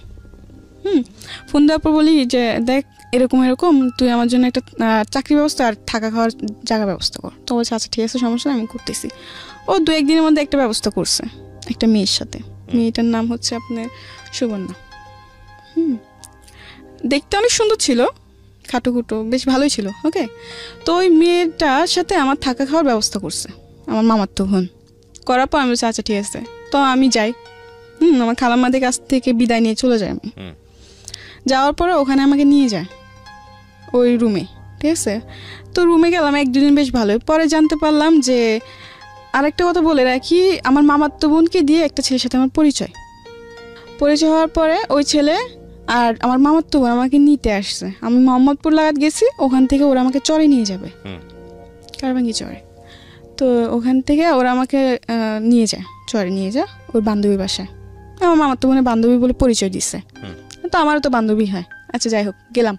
যাওয়ার পর 1-2 দিন বেশ ভালোই। পরে জানতে পারলাম যে ওই ছেলেকে সুবর্ণা হাজবেন্ড বলে পরিচয় দিয়ে এই রুমটা নিচ্ছে। মানে আসলে তো ওরা হাজবেন্ড ওয়াইফ না, মিথ্যা কথা দিয়ে নিচ্ছে রুমটা, মিথ্যা কথা বলে নিয়ে পরে। কিন্তু হাজবেন্ড একজনকে বানাইছে, কিন্তু রাত্রে এসে থাকে আরেকজন, সুবর্ণার বয়ফ্রেন্ড থাকে। ওকে, সুবর্ণার বয়ফ্রেন্ড থাকে। সুবর্ণার বয়ফ্রেন্ড প্রতিদিন রাত্রে চলে আসে, 11টা-12টার দিকে চলে আসে। ওরা সারা রাত জায়গা থাকে আর আপনার সারাদিন ঘুমায়। সুবর্ণা আবার এসব কাজ করতো সে। তো দেখা যাচ্ছে 1-2 দিন যাওয়ার পর দেখতে পারলাম একটা জিনিস, লক্ষ্য করলাম যে ও রাতে 2টা নয় 3টা নয় বাসাতে বের হতেছে, আবার বাসায় আসতেছে। ঠিক আছে, কোনো চাকরি করে না, কিন্তু অথচ ওদের কাছে টাকার কোনো অভাব নাই। ওকে, এটা আপনি নোটিস করলেন নিজে নিজে? হ্যাঁ। তো একটা পর্যায়ে আমরা দেখতে দেখতে প্রায় অনেক দিন কেটে গেল, 10 দিনের মতো এরকম কাটছে। কাটার পর আরেকটা জিনিস, সুবর্ণা এবং সুবর্ণার বয়ফ্রেন্ড একটু অন্যরকম ছিল, একটু মানে কি বলবো, সবকিছু ওপেনলি। কিন্তু হ্যাঁ, ও মানে সুবর্ণা এটার জন্য কোনোদিন ওকে বাধা দেয় নাই। ঠিক আছে, কারণ হাজার হোক সে আমার প্রেমিক হোক বা আমার হাজব্যান্ড হোক, আমার চোখের সামনে অন্য কোনো মেয়ের ব্যাপারে কথা বললে এটা আমি সহ্য করবো? অবশ্যই না। কিন্তু সুবর্ণা এরকম ছিল না, সুবর্ণা আরও উৎসাহিত দিত ওকে যে তুমি করতে পারো, সমস্যা নেই। ওকে, এরকম করতো। ঠিক আছে, তো এরকম কাটতে থাকে, এগুলো আমার ভালো লাগতো না। যে কি এসব কি, মানে কোনো কিছু মানে নিয়ম কারণ নাই, যখন ইচ্ছা এগুলো কি হচ্ছে, মানে আমার ভালো লাগতো না। হ্যাঁ, তো আমি অনেক ঝগড়াঝাটি করি। ঠিক আছে, ঝগড়াঝাটি করার পর আমি প্রায় 10 দিন ভাত খাইনি, রাগি না খেয়ে। ওই যে বললাম যে ওই যে ছেলেটার সাথে আমার পরিচয় হয়েছে ওদের ধারাতে, ওকে ফোন দিই, যাকে সুবর্ণা হাজবেন্ড বানাইছে। ওকে ফোন দেওয়ার পর বলি যে আমি ভাত খাইনি, আমার ক্ষুধা লাগছে, আমার জন্য খাবার নিয়ে এসো। তো আমার জন্য খাবার টাবার নিয়ে আসতো। ঠিক আছে, নিয়ে আসার পরে এমনি করে কাটতে থাকলো, কয়েকদিন কাটলো, 5-6 দিন হয়ে গেল, ঠিক আছে। তো একদিন ওরা একটা পার্টিতে যাবে, তো পার্টিতে যাবে, তো আমাকে বলতে তুইও চল পার্টিতে যাব। আবার সুবর্ণা যেটা করতো ওইটার মধ্যে আমার মামাতো বোনও যুক্ত হয়ে গেছে। ফার্স্টে করে নাই, ঠিক আছে, কিন্তু পরে যে ওরা দুজন একসাথে একাত্তর হয়ে গেছে। তো ওরাও চাইছিল আমি করি, কিন্তু আমার একটা কথা ছিল যে আমি মরে যাব, কিন্তু আমি এইসব কিছু করব না। তো ওরা বলে কি হ্যাঁ এখন করবি না, একদিন দেখিস ঠিকই করবি, কারণ যে ছেলের সাথে তুই পরিচয় হয়েছিস ও ছেলে ভালো না। কারণ সুবর্ণা দায় করে ওই ছেলেকে, সুবর্ণার লাইফের জন্য ওই ছেলে দায়। তো আমার কথা যখন ও এতই খারাপ ছিল, তাহলে তবে আমার সাথে ওদের কেন পরিচয় করাই দিছিস? আমার কথা এটা। আমি বলছি ঠিক আছে, খারাপ না ভালো এটা আমি পরে দেখে নেব, তোদের থেকে আমার জানতে হবে না। এটা বলার পর ওরা বলে আচ্ছা ঠিক আছে একদিন বুঝবি। তো আমি বলছি আচ্ছা ঠিক আছে বুঝে নেব না, সমস্যা নেই। এগুলো নিয়ে ঝগড়া, তারপর একদিন পার্টিতে যাবো, তো আমাকে বলছে তুইও চল। আমি বলছি না আমি পার্টিতে যাবো না, ঠিক আছে। তো বলে যে না পার্টিতে ওরকম কিছু না, জাস্ট ফ্রেন্ডসটা মিলে একজন বার্থডে সেলিব্রেট করবে, না ওইটা আমাদের যাবো। তো আমার আচ্ছা ঠিক আছে। তো আমরা তৈরি হলাম, 3 জন তৈরি হয়ে গেলাম। কিন্তু ওখানে যাওয়ার পর প্রায় 10-12টা ছেলে, ঠিক আছে, 10-12টা ছেলের মধ্যে আমরা 3 জন মেয়ে। আমাকে বলছে যে আরও মেয়েরা আসবে, অনেক বড় করে পার্টি হবে, এই সে অনেক কিছু বলে। তো আমি বিশ্বাস করি আচ্ছা ঠিক আছে আমি যাবো। তো ওই পার্টিতে গেলাম, যে দেখি যে 10-12 জন ছেলে আর আমরা শুধুমাত্র 3টা মেয়ে। তো ওই দিন যাওয়ার পর আমার ভালো লাগে না, তো আমি বলছি আমি চলে যাবো। বলে কি এত রাত্রে তো বাসায় যাওয়া যাবে না, রাত্রে বেশি 11টার দিকে রওনা দিচ্ছে, যাইতে যাইতে অনেক সময় লেগে গেছে। পরে কিছুক্ষণ থাকার পর আমার ভালো লাগতেছে না, তো আমি বলছি আমি চলে যাবো, যে এত রাত্রে গেলে বাড়িওয়ালা জিনিসটা খারাপ ভাববে, থাকে যা। আচ্ছা যাই হোক, তো ওদিন ওই পার্টিতে ওরা অনেক কিছু আনে, অনেক নেশা জাতীয় জিনিসপত্র আনে, ওগুলো খায় ওরা, এমনকি আমাকে জোর করে খাওয়ানো হয়। তো আমি খাই এবং ওদের থেকে বেশি আমাকে খাওয়ানো হয়। আচ্ছা আপনাকে মানে ড্রাগ নিতে বলা হয় এবং আপনি সেটা নেন? মানে অনেক প্রকারের জিনিস। কি নেন? যেরকম আপনার ভিআরটা তো সিম্পল একটা জিনিস, ওটা কোনো বড় ব্যাপার না। ভিআর, মদ, পরে আপনার ইয়াবা, পরে গাঞ্জা, এরকম। এক রাতে আপনি এত কিছু নিয়ে ফেললেন? না মানে আমি ওদিন এত কিছু নিই নাই, আমি জাস্ট একটা জিনিস নিয়েছি, ওটা হলো মদ। কিন্তু ওদিন আমি মদটা এত পরিমাণ খেয়ে ফেলছি যে আমার পরে কোনো হুঁশ জ্ঞান নেই। ওই পার্টিতে যে আমি খেতে চাই নাই, ঠিক আছে, ওর বলছে কিচ্ছু হবে না তুই খা। আমাকে অনেক কিছু বললো, তো আমিও খেয়ে ফেললাম। কিন্তু খেতে খেতে এতগুলো আমাকে খাওয়াই দিচ্ছে ওরা যে বলার বাইরে। মানে ওরা দুটি খাইছে একবার, আমি খাইছে ওদের সাথে, আমাকে খাওয়াইছে আবার 3বার, এরকমভাবে। মানে ওরা ডবল থেকে ডবল আমাকে খাওয়াইছে। খাওয়ানোর পর তো আমি হাবল তাবল বলতেছি, আমার পিছে কি করছে না করছে সব কিছু, মানে কান্না করতেছি আর বলতেছি। মানে তখন আমার কোনো হুঁশ জ্ঞান ছিল না, আমি যে বাসায় হেঁটে যাবো ওইটাও জ্ঞান ছিল না। তো ওদিন হ্যাঁ অনেক কিছু হতে পারতো, কিন্তু একটা ছেলে ছিল যার কারণে হয়তো আমি ওদিনও বেঁচে আসছি, নিজেকে হয়তো ওদিন রক্ষা করতে পারছি। পরে ওই ছেলে ওদিন হ্যাঁ আমার সাথে চেষ্টাও হয়েছিল, কিন্তু আমি যখনই মানে চিৎকার চেঁচামেচি করি, তো ওই ছেলেটা বলতে যে এখন যদি একে বেশি মানে গা করা হয় তো চিৎকার চেঁচামেচি করবে আর মানুষজন চলে আসবে, এখানে পর অনেক বড় প্রবলেম ক্রিয়েট হয়ে যাবে, দরকার নেই ওকে ওর মতো থাকতে দেয়। তো ওদিন রাত্রে আমি আমার মতোই ছিলাম, সকালে বাসায় ফিরি, সকাল বাসায় ফিরে এসে ঘুম দিই, সারা রাত ঘুমাই নাই, এসে সারাটা দিন ঘুমাই, রাত সন্ধ্যা থেকে ঘুম, মানে সকালতে এসে ঘুম দিছি একদম রাত্রে 8টা-9টা বাজে উঠছি ঘুম থেকে, না খাওয়া দাওয়া না কিছু। পরে আমি ওদের উপর চিল্লালাম যে তোরা কেন আমাকে জোর করতে গেলি, আমি কোনোদিন এগুলো খাই নাই, জীবনে প্রথম আমি খেলাম, তোরা খাস ভালো কথা, তোদের সাথে আমার কেন যোগ করলাম, তো তোদের উপর বিশেষ করে তোরা যে এরকম এটা তো জানতাম না। Something beyond entertainment, welcome. তারপর কি হলো? যাই হোক, পরে এগুলো নিয়ে আরো ঝগড়াঝাটি হয়। তো এক পর্যায়ে আমি ওই ছেলেটাকে বলি আমি ওদের সাথে থাকবো না, আমার জন্য রুম দেখো তুমি। রুম কি মানে অন্য জায়গায় দেখো, আমি অন্য জায়গায় থাকবো, ওদের সাথে আমি থাকবো না। তো আচ্ছা ঠিক আছে দেখতেছি, কিন্তু এর মধ্যে আমি ওদেরকে বসে চাকরি খুঁজো, ওরা বলে কি আজকে না কালকে না পরশু, এরকমভাবে অনেক উজাহার দেয়। তো একটা পর্যায়ে রুম ছেড়ে দিব, ঠিক আছে। তো আবার সুবর্ণাকে ওই ছেলেটা বলে কি যে তুমি রুম দেখো। তো সুবর্ণা প্ল্যানিং করে কি যে আচ্ছা ঠিক আছে আমি না 2টা রুম একসাথে দেখবো, একটা মানে তোরা থাকবে, একটা মানে আমি আমার বয়ফ্রেন্ড থাকবো নিয়ে। আমি বলছি ওই ছেলে বলে আচ্ছা ঠিক আছে। তো আমি বলছি আচ্ছা ঠিক আছে যা, তোরা তোদের রুমে থাকবে আমি আমার রুমে থাকবো, এটা কোনো জ্ঞান না। ওরা বলে আচ্ছা। তো এমনি করে একটা পর্যায়ে ওরা রুম দেখে, রুমে অ্যাডভান্স দেয়, জিনিসপত্র নিয়ে চলে যায়, ঠিক আছে।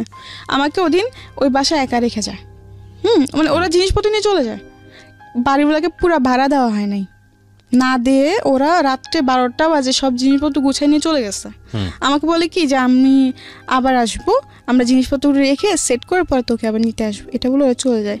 12টা গেল, 2টা গেল, 3টা বাজে আমি ফোন দিচ্ছি, কি রে তোরা কই 3টা বাজে এখন আসলি না আমাকে নিতে? আমি তো একা একা বসে আছি, খাওয়া দাওয়া করি নাই।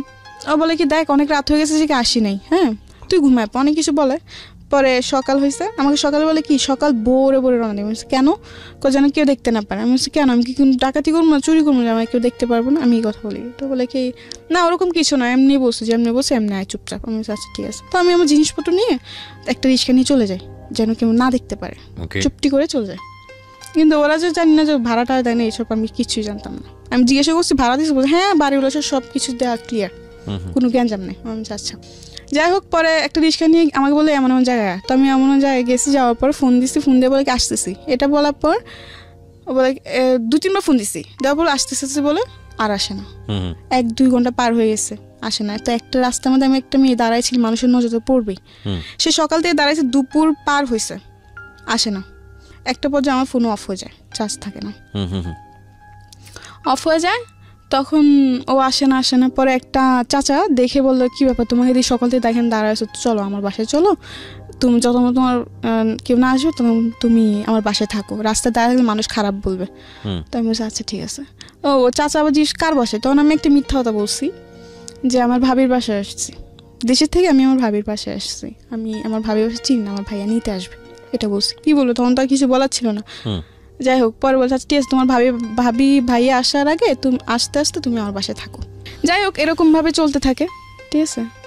তো এরকমভাবে চলতে চলতে একটা বছর আমি রুম নিই, ওই ছেলেটা আমাকে রুম নিয়ে দেয়। হ্যাঁ, রুম নিয়ে দেওয়ার পরে আমি রুমে থাকি, থাকতে থাকতে পরে ওই ছেলেটার সাথে মানে আমার একটা সম্পর্ক জড়ায় যায়। আমি একটা সম্পর্ক জড়ায় যায়। একটা পর্যায়ে ওই ছেলেটা মানে বেশ কয়েকদিন ভালোই ছিল, সব কিছুই ঠিক ছিল, ঠিক আছে।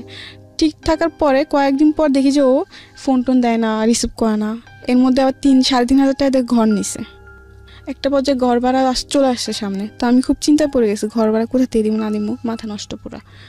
তো ওদিন আমাকে ও একটা ওর বন্ধুকেও নাম্বার দেয় আমার, ওর বন্ধু আবার আমাকে একটা অফার দেয়, হ্যাঁ তুমি আসো, ঠিক আছে তুমি আসো, তুমি পরে এসে টাকা নিয়ে যাও। আচ্ছা। তো আমি ফার্স্ট বলছি মরে যাবো তবু করবো না, মানে একটা ওরকম ধরনের অফার দেয়। তো আমি বলছি না আমি মরে যাবো, কিন্তু আমি এরকম কিছু করবো না। তো বলছে না এটা তোমার ব্যক্তিগত ব্যাপার, এখন কী করবা তুমি, তোমার টাকা লাগবে, তোমাকে তো কেউ এমনি টাকা দিয়ে দেবে না। তো আমি বলছি যে না তবু আমি এসব কিছু করবো না। তো বলে কি যে না দেখো তুমি ভাবে দেখো। পরে আমি যাইতে চাই না, পরে ওই ছেলে আমাকে ফোন দেয়, ফোন দিয়ে আমাকে অনেক কিছু বলে। তো আমি ওর অনেক ধরনের প্রশ্ন করি, করার পরে ও প্রশ্ন উত্তরগুলো দেওয়ার পর কেমন প্রশ্ন যে আমি বলছি যদি আমি এরকম কিছু করি তাহলে কি তুমি আগের মতো আমাকে লাভ করবো? হ্যাঁ অবশ্যই করবো, এরকম কিছু একটা প্রশ্ন করি। তো এক পর্যায়ে অনেক ভাবনা চিন্তা করে আর কোনো উপায় পাইনি, কারণ তোমার না পারতেছি ফ্যামিলির কাছে চাইতে, না পারতেছি কোনো বন্ধু বান্ধবের কাছে হেল্প চাইতে। তো একটা পর্যায়ে আমি ওদের অফারে রাজি হই। তো দিন যাই, যাওয়ার পরে বিকাল 4টায় যাই, সকাল 7টা-8টার দিকে বের হই ওখান থেকে।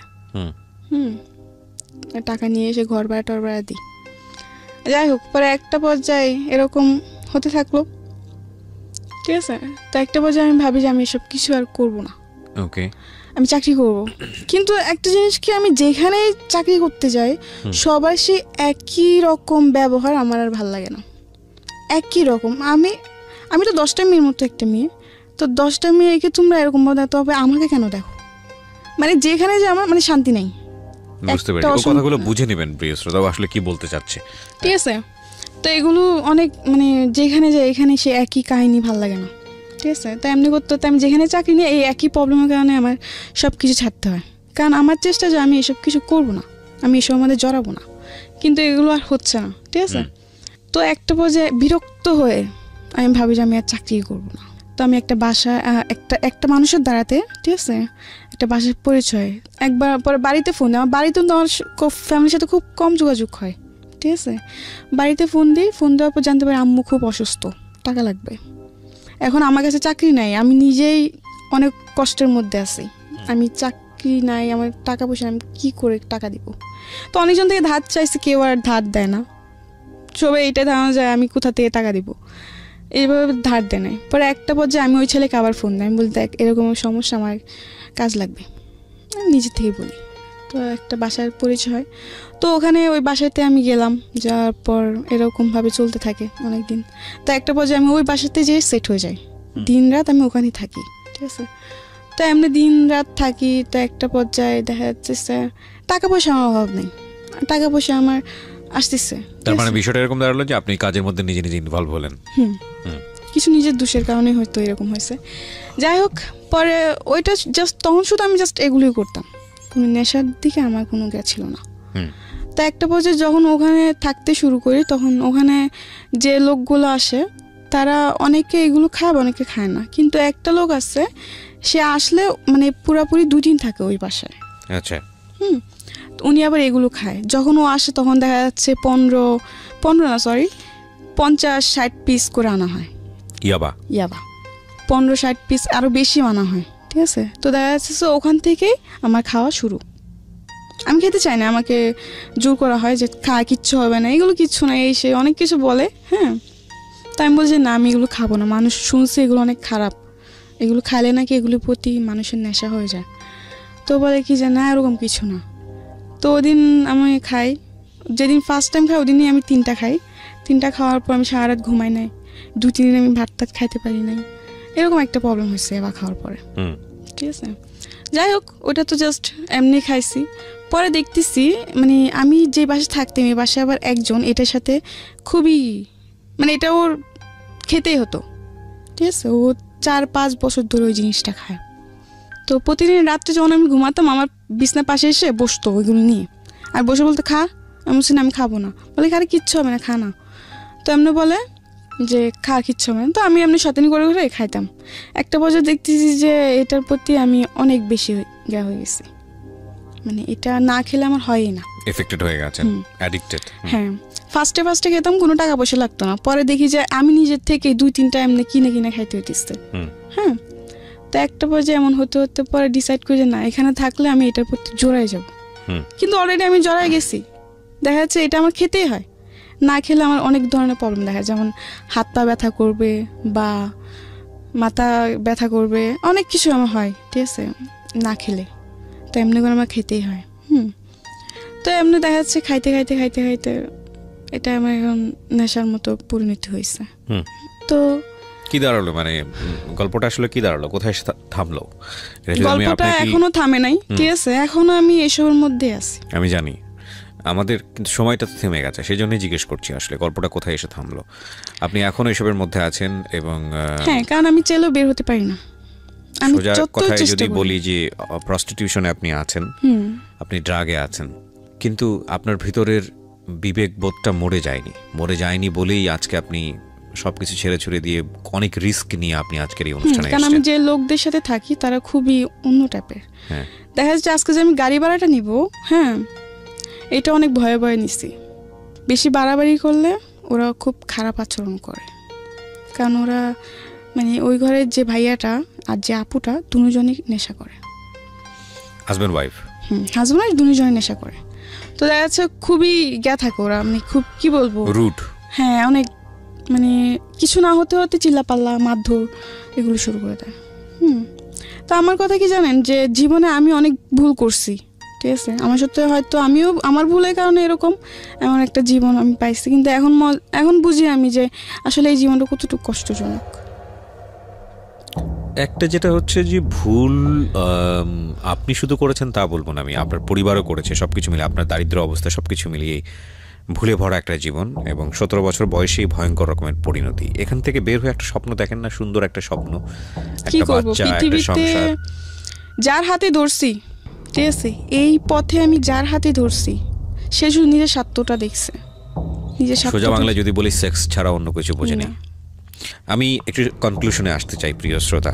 অবশ্যই ভয়াবহ রকমের ভাবে ভিকটিম যাদেরকে নিয়ে গণমাধ্যমে তেমন একটা কথা হয় না, এবং আপনারা দেখেছেন যে আমি সবসময় এদেরকে প্রিভিলেজ দিই বলার জন্যে। আমাদের সমাজে যখন একটা দুর্ঘটনা ঘটে, মেয়েদের দিকে আঙ্গুলটা অনেক চওড়া করে আমরা তুলি, ধরে নিই তারই দোষ। চলন বলন, সাজ পোশাক, লাইফস্টাইল সব কিছু থেকেই ঘরের মধ্যে কোনো একটা সমস্যা, মেয়েদের দিকেই আমাদের আঙ্গুলটা চলে যায়। এটা আমাদের সামাজিক পুরুষতান্ত্রিক সমাজের অন্যতম একটা দোষ আমি বলি। এবং আমরা যত শিক্ষাই নিই না কেন, যত উচ্চ শিক্ষাই নিই না কেন, আমরা কেন জানি আমাদের এই পরিবার থেকে পাওয়া, সমাজ থেকে পাওয়া এই শিক্ষা থেকে সহজে বের হতে পারি না, যে কারণেই নারীরা বিভিন্নভাবে নির্যাতিত হয়, ঘরের মধ্যে হয়, ঘরের বাইরে হয়। এবং এটা এমন না যে আমি আপনাকে উপদেশ দিচ্ছি, এমন না যে আমি সাধু বাবা, বা এমন না যে আপনি যারা শুনছেন আপনার জীবনে এটা ঘটেনি, বিষয়টা এরকম না। বিষয়টা হচ্ছে এটা আমাদের সামাজিক বাস্তবতা, এটা কম বেশি সবার জীবনেই আছে।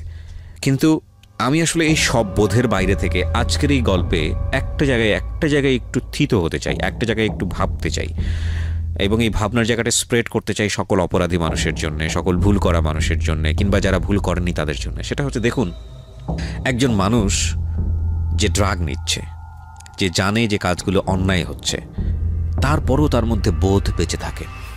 বোধ বেঁচে থাকে এই কারণে যে সে ওখান থেকে এস্কেপ করতে চায়, সেখান থেকে ফিরে আসতে চায়, সে একটু হলেও নিঃশ্বাস নিতে চায়।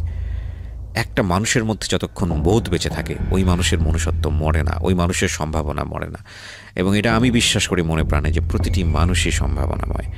কারণ কেবলমাত্র পাগল যে, উন্মাদ যে, বদ্ধ উন্মাদ, তার ভিতরে বোধ মরে যায়। এছাড়া প্রত্যেকটা মানুষের মধ্যেই কম বেশি বোধ জেগে থাকে। যে মানুষটি খারাপ কাজ করে, যে মানুষটি অন্যায় কাজ করে, যে মানুষটি ভুল করে, আপনি যদি সেই ভুলের পেছনের ব্যাকগ্রাউন্ডটা জানেন, আপনি যদি এই অন্যায়ের পেছনের ব্যাকগ্রাউন্ডটা জানেন, আপনি যদি অপরাধের পেছনের ব্যাকগ্রাউন্ডটা জানেন, তাহলে তাৎক্ষণিক ওই অপরাধী মানুষের প্রতি যে আপনার যে প্রতিক্রিয়া, সেটা অনেকটাই চেঞ্জ হবে, বা চেঞ্জ হতে বাধ্য। আমি কথা এই কারণে বলছি, সোশ্যাল মিডিয়াতে আমরা সবাই অ্যাক্টিভ। আপনারা যারা শুনছেন, আমি ধরে নিচ্ছি 90% মানুষেরই ফেসবুক অ্যাকাউন্ট আছে। কিছুদিন আগে আমি এরকম একটা চিত্র দেখলাম যে পাবলিক প্লেসে রাত 2টো বা 3টার দিকে, হয়তো ফেসবুকে খুঁজলে আপনি পাবেন ভিডিওর মধ্যে। এটা আমি আমার বিশ্ববিদ্যালয় জীবনেও একবার এরকম দেখেছিলাম, আমি মেনশন করবো না কোন এরিয়াতে দেখেছিলাম, বাট এটা কম বেশি সবার চোখেই পড়ে। 2 থেকে 3টার দিকে বা 4টার দিকে যখন রাস্তাগুলো ফাঁকা হয়ে যায়, বিশেষ করে এক শ্রেণীর পেশাজীবী মানুষ, একেবারে নিম্নবিত্ত পর্যায়ের পেশাজীবী মানুষ, আমি সবাই যে করেন এরকম না, এবং আমি কিছু দেখেছি ওপেন রাস্তাতে এই ধরনের একটা সিচুয়েশন। এবং আমি জানি না এই ধরনের গল্প আমি কখনো বলেছিলাম, কারণ আমার মনে আছে আমি বিশ্ববিদ্যালয়ে যখন পড়ি, রাতের বেলা অনেক রাতে কোনো একটা কাজে, আমি তখন ডিবেট সংগঠনের সঙ্গে থাকতাম, সম্ভবত ডিবেটিং সোসাইটির কোনো একটা ইলেকশন চলছিল, যে কারণে আমরা অনেক রাত পর্যন্ত ক্যাম্পেইন করে ফিরছিলাম। তো রাত 2টো বা 3টার দিকে, আমি আমার নিজের জীবনের অভিজ্ঞতার কথা বলছি, রাত 2টো বা 3টার দিকে হঠাৎ করে দেখলাম, আমরা 3জন বন্ধু ছিলাম রিক্সাতে, এবং আরেকজন বিখ্যাত আরজে ছিল আমার সঙ্গে ওই সময়টাতে, খুব বিখ্যাত আরজে, এবং বাংলাদেশের মোস্ট পপুলার আরজের মধ্যে সে একটা সময় মানে লিড পপুলার আরজে ছিল, এখনও সে রেডিওতে কাজ করে, আমি নামটা মেনশন করছি না। সো আমার ওই ফ্রেন্ড এবং আরেকজন বন্ধু ছিল, এখন ও জানি না ও কোথায় আছে। তো আমরা 3জন ফিরছি, একজন হচ্ছে রিক্সার ওপরের দিকে তোলা, মানে দুজন আমরা পাশাপাশি বসা, ও হচ্ছে হুডের ওপরে বসা। তো হঠাৎ করে ও দেখলাম রিক্সাওয়ালাকে সিগন্যাল দিল, এই দাঁড়ালো। আমি বুঝিনি কী হচ্ছে, ও দেখলাম যে তড়িঘড়ি করে নামলো, কোমর থেকে বেল্টটা খুললো। আমরা 3জনই বিশ্ববিদ্যালয়ের ছাত্র, এবং সেই সময় নামে বেল্টটা খোলার পরে আমি যেটা দেখলাম, মানে সপাং করে বাড়ি দিচ্ছে। সিচুয়েশনটা খুবই অপ্রীতিকর অবস্থার মধ্যে ছিল, বিকজ এখানে একটা রিক্সা দাঁড় করানো, রিক্সার সাইডে রাস্তার ফুটপাতের উপরে এই কাজটা হচ্ছে। রিক্সাওয়ালা উপর অবস্থায় ছিলেন, ভদ্রমহিলা নিচে ছিলেন, এবং বিলিভ করবেন না, আমি এক্সাম্পলটা এভাবে দিচ্ছি জাস্ট বিকজ অফ সিচুয়েশনটা বোঝানোর জন্য আপনাদেরকে। আমি বিকজ আমাদের সমাজে এটা খুব হয় একটা প্রাণীর প্রতি, কিন্তু আমি এটা মেনশন এভাবে করছি জাস্ট করে সিচুয়েশনটা বোঝানোর জন্য। অনেক সময় দেখবেন যে কুকুরকে যদি আমরা খুব জোরে বাড়ি মারি, কুকুর যে ঘেউটা করে ওঠে না, একদম হৃদয় বিদারক, মানে 2টো মানুষের মধ্য থেকে এরকম হৃদয় বিদারক, আই ডিডন্ট মেনশন বা আমি রেফার লাইক দে আর ডগ, নো, আমি সেটা বলছি না। আমি বলছি এটা যে তাদের আর্তচিৎকারটা এতটা ভয়ানক ছিল, এবং যে দিকে পারে দৌড়। আমার জীবনে দেখাটা এরকম একটা প্রথম দৃশ্য। ও একটু পরে দেখলাম যে চোখ লাল করে ফিরে আসলো, ও এসে বলছে যে এরা বিশ্ববিদ্যালয়ের পরিবেশ নষ্ট করে ফেলছে, এদেরকে তো কঠিন শাস্তি দেওয়া উচিত। তো আমি আমার ওই বিখ্যাত আরজে যে বন্ধু ছিল, সে পাশেই বসেছিল, সে চুপ করে গেল, আমিও চুপ করে থাকলাম। ঠিক 2 থেকে 3 মিনিট পর আমাদের কারোর কোনো কথা নাই। তো ওই সময় আমার ওই ফ্রেন্ডটা ভোরের কাগজ পত্রিকায় কাজ করতো, পাশাপাশি জব, জার্নালিজম ডিপার্টমেন্টে পড়তো। তো আমি জানি না, মানে তোর সাথে তোমার তুই সম্পর্ক, তুই যদি শুনে থাকিস তুই হয়তো রিকল করতে পারবি, অথবা ভুলেও গেছিস। তো অনেকদিন যাবত যোগাযোগ নাই। তো বাই দ্য ওয়ে, ও আলটিমেটলি ওই যে গায়ে হাত তুলেছে তাকে বলছে যে তুমি নেক্সট টাইম কখনো আর এই কাজটা করবা না, আমার সামনে তো করবাই না, এবং নেক্সট টাইম আর কখনো করবো না। আমি দেখলাম মুহূর্তের মধ্যে ওর চোখটা লাল হয়ে গেছে এবং চোখের পানি ছলছল করছে। আমি বললাম কেন, মানে ওকে সিচুয়েশনটা আমাকে বল না, তুই একটা কাজ ঘটালি আর একটা হচ্ছে যে মানে তোর এই অ্যাডভাইসটা কেন। তো বললো আমি আমার জীবনে একটা মেয়ের ইন্টারভিউ নিয়েছিলাম, সে ছিল সর্দারনি এবং এইসবের সর্দারনি, এবং তার একটা ইন্টারভিউ নিয়েছিলাম আমি, এবং আমি জানি ব্যাকগ্রাউন্ডটা কী। আমি ব্যাকগ্রাউন্ডটা জানি বলেই আমি যখন ওই কাজটা করেছে তখন আমার এই গল্পটা মনে পড়ে গেছে। সো তুমি যদি এরকম ব্যাকগ্রাউন্ডটা জানো কোনো মানুষের, তুমি কখনো ওদের সাথে খারাপ আচরণ করতে পারবে না। আমি ডেফিনেটলি বলতেছি যে এই ধরনের ওপেন জায়গাতে এই কাজটা করা ঠিক হয়নি, কিন্তু কোনো অপরাধ তো অপরাধী, অন্যায় তো অন্যায়, সেটার তো একটা অ্যাঙ্গেল থাকবেই। কিন্তু অন্যায়ের শাস্তি যেন আরেকটা অপরাধ না হয়, অন্যায়ের শাস্তি যেন আরেকটা ভুল না হয়। কারণ আমি বারবারই একটা কথা বলি, জেল বলেন, ফাঁসি বলেন, জুলুম বলেন, এগুলো পৃথিবীর আদি থেকে আছে। এগুলো যদি আমাদের সমস্যার সমাধান করে দিত, হ্যাঁ ডেফিনেটলি এগুলো না থাকলে হয়তো সমাজের মধ্যে অনাচার বাড়তো, আমি অবশ্যই এটা বলতেছি, সামাজিক শেপ থাকতো না, অন্যায় অবিচার বেড়ে যেত, অফকোর্স আমি এগ্রি করি। কিন্তু এগুলোই যদি সমস্যার সমাধান করে দিতে পারতো, সমস্যা যদি একেবারে নির্মূল করে দিতে পারতো, তাহলে পৃথিবীর আদি থেকে যে জেল আছে সেই জেলের এতদিন প্রয়োজন থাকে কিভাবে? সেগুলো তো সমস্যার সমাধান হয়ে যাওয়ার কথা। মানুষ সভ্য হয় না কেন? এত এত শিক্ষা আমরা নিচ্ছি, এত আধুনিক হচ্ছি, সভ্য হয় না কেন? মানে আমি আমার জাস্ট পার্সোনাল থটগুলো আপনাদের সঙ্গে শেয়ার করছি, কারণ এগুলো আসলে কখনোই আমার কাছে মনে হয়, এটা আমার ব্যক্তিগত opinion, it's not a solution. কোনো মানুষকে শাস্তি দেয়া, ভুলের বিনিময়ে মারাত্মক শাস্তি দেয়া, অন্যায় দেয়া, ভাবে তাকে জোর করে শাস্তি দেয়া, এটা সলিউশন না। বরং সে অপরাধ কেন করে, তার এই যে ক্ষুদ্র বিবেকটা যেটা ঘুমন্ত অবস্থায় আছে, সেটাকে আরও বড় করে জাগিয়ে দেয়া, এমনভাবে জ্বালিয়ে দেওয়া তার মধ্যে, যাতে সে আর কখনোই অপরাধের দিকে না যায়। এবং একটা মানুষকে যখন একটা মানুষ ভুল করে, অন্যায় করে, সেই মানুষটাকে শাস্তি দিয়ে, ভয়ানক রকমভাবে শাস্তি দিয়ে কখনোই তার বিবেককে জাগানো যায় না, এটা আমার বিলিফ। সো আজকের এই এপিসোডটা শোনার পরে অনেকেই এই মেয়েটাকে ইচড়ে পাকা বলবেন, অনেকেই গালিগালাজ করছেন, আমি ফেসবুকের কমেন্টসে দেখতে পাচ্ছি। আমি শুধু একটা কথাই বলবো, সিচুয়েশনাল ডিমান্ড খুব ভয়াবহ জিনিস। যদি পারেন এই মানুষগুলোকে নিজের অবস্থান থেকে সাহায্য করবেন, ডু নট হেট দেম। ঘৃণা করে কোনো জিনিসের সমাধান হয় না, ডু রেসপেক্ট দেম। কারণ সৃষ্টিকর্তা এত অপরাধের পরেও যদি আমাদেরকে ক্ষমা করতে পারেন, এত অপরাধের পরেও যদি তিনি আমাদেরকে বাঁচিয়ে রাখতে পারেন, আমি আপনি তো তারই সৃষ্টি। সুতরাং কোনো অপরাধীর প্রতি আপনার যেন কোনো অন্যায় আচরণ না হয়, সেদিকে খেয়াল রাখাটা জরুরি।